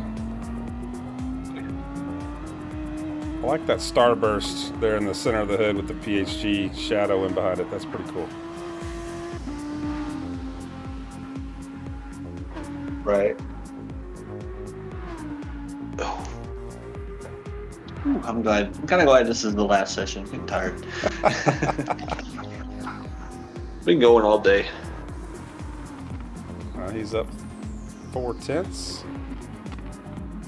I told you I'm old, man. Like our little family here, we're usually in bed by 8:30 or 9. I mean, we're officially that old. Well, yeah, I get that. It's just like I'm normally like laying down at that time, not asleep, but just not doing anything. I'm sitting upright because I'm looking at this and everything. If I lay down, I'm gonna get too tired and I'm just gonna fall asleep.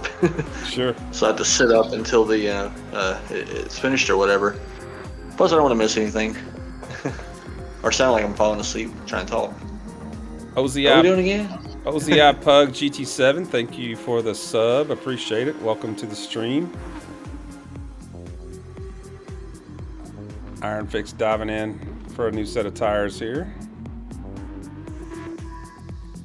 Yeah, he'll have plenty of time to get one more lap once he gets out.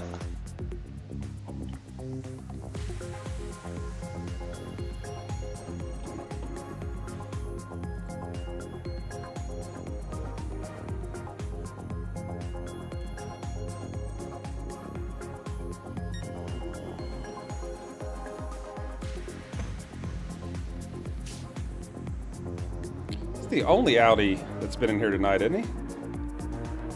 Yeah, I want to say he's the only Audi that we ever actually see. Oh, wow. Okay. Yeah, he said, screw it, we're going to do it solo.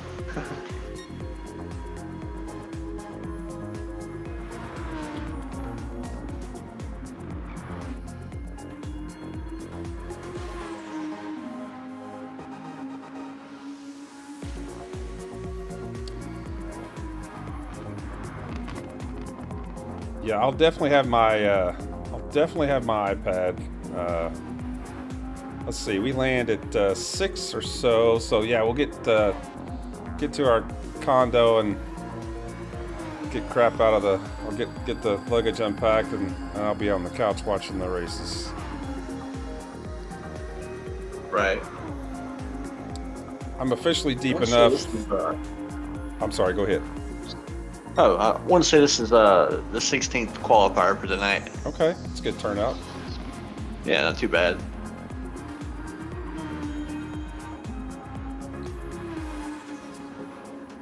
I'm officially at the stage now with all of this that I get the constant eye rolls from the wife. You know, you going downstairs again? Yep. You watching the race again? Yep. You know it. She's just jealous, that's all.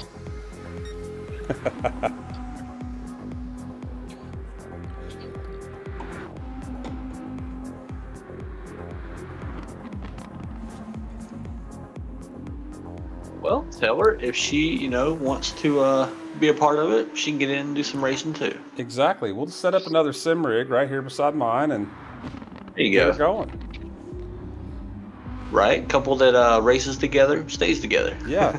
And then if she starts beating me, then I'll have to, do something to the gear and fix that. I'm going to plug this here, plug that there. Yep, You exactly. don't need force feedback. You don't need none of that. Yep. You're doing too good. Oh, did your wheel freeze again? Sorry about that, honey. Yeah, we got to blame Fanatec or whatever for that one. Okay, he's up 3/10.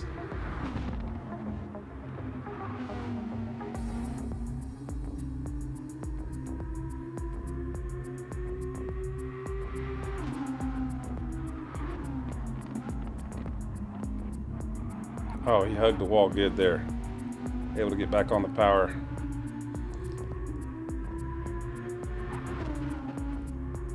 finally figured that out in my last little play lap in that Beamer. You pretty well got to drop to first to get the car to rotate into that nasty little turn.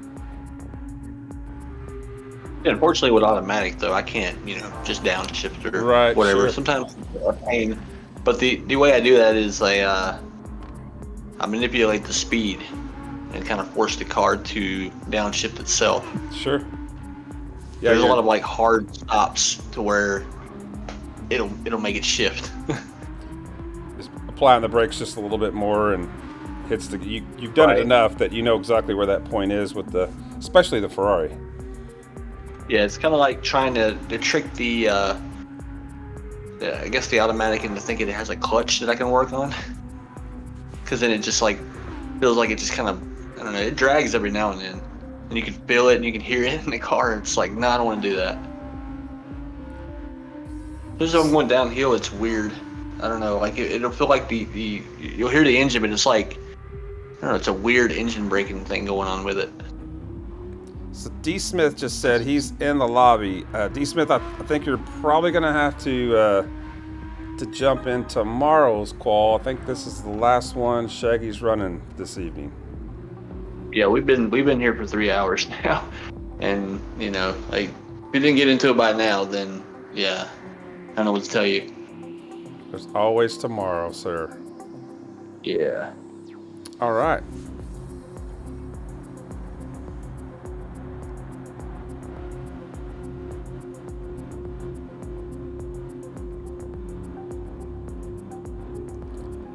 So 207, is that right? 207.575 was his fastest lap? I believe so.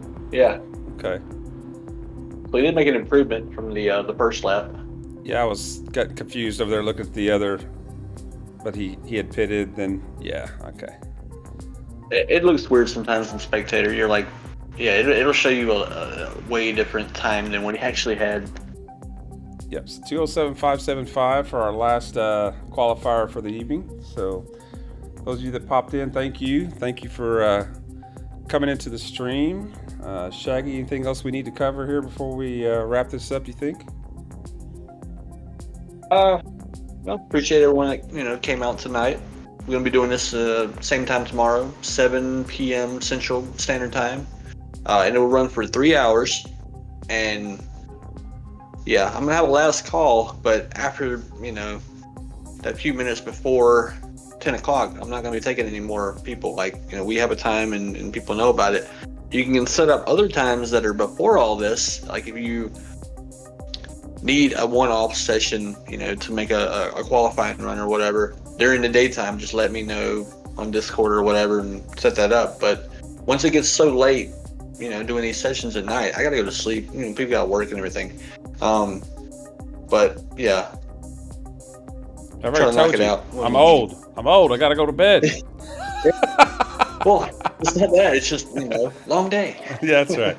That's right. Well, guys, thank you for joining. Shaggy, thank you again for hosting the lobbies and taking care of all of that. Appreciate it. Problem. And we'll see everybody tomorrow night. Yep. See y'all.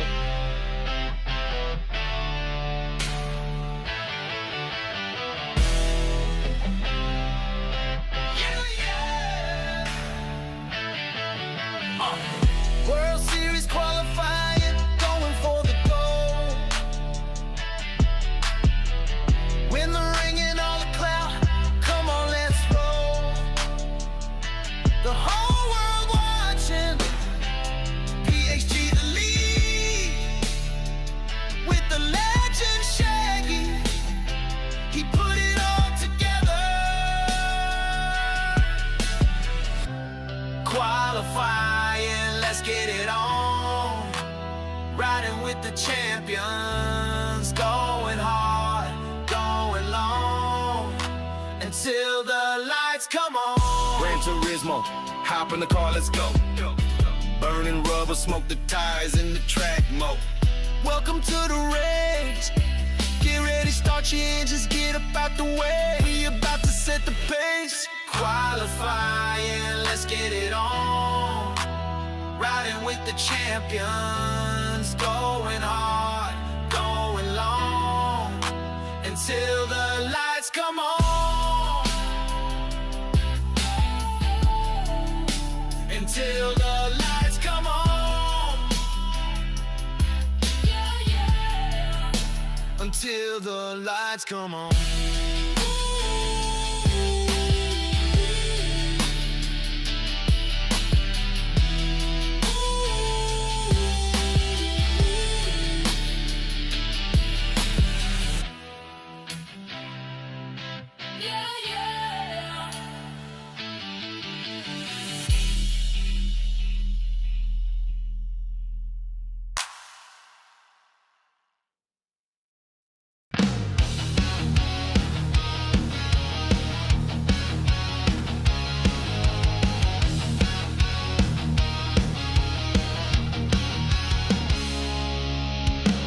Papa's in the house, he's got the wheel in hand, building up the team, he's the man with the plan. Shaggy's got the leak, making tracks ignite. We're racing through the night, chasing dreams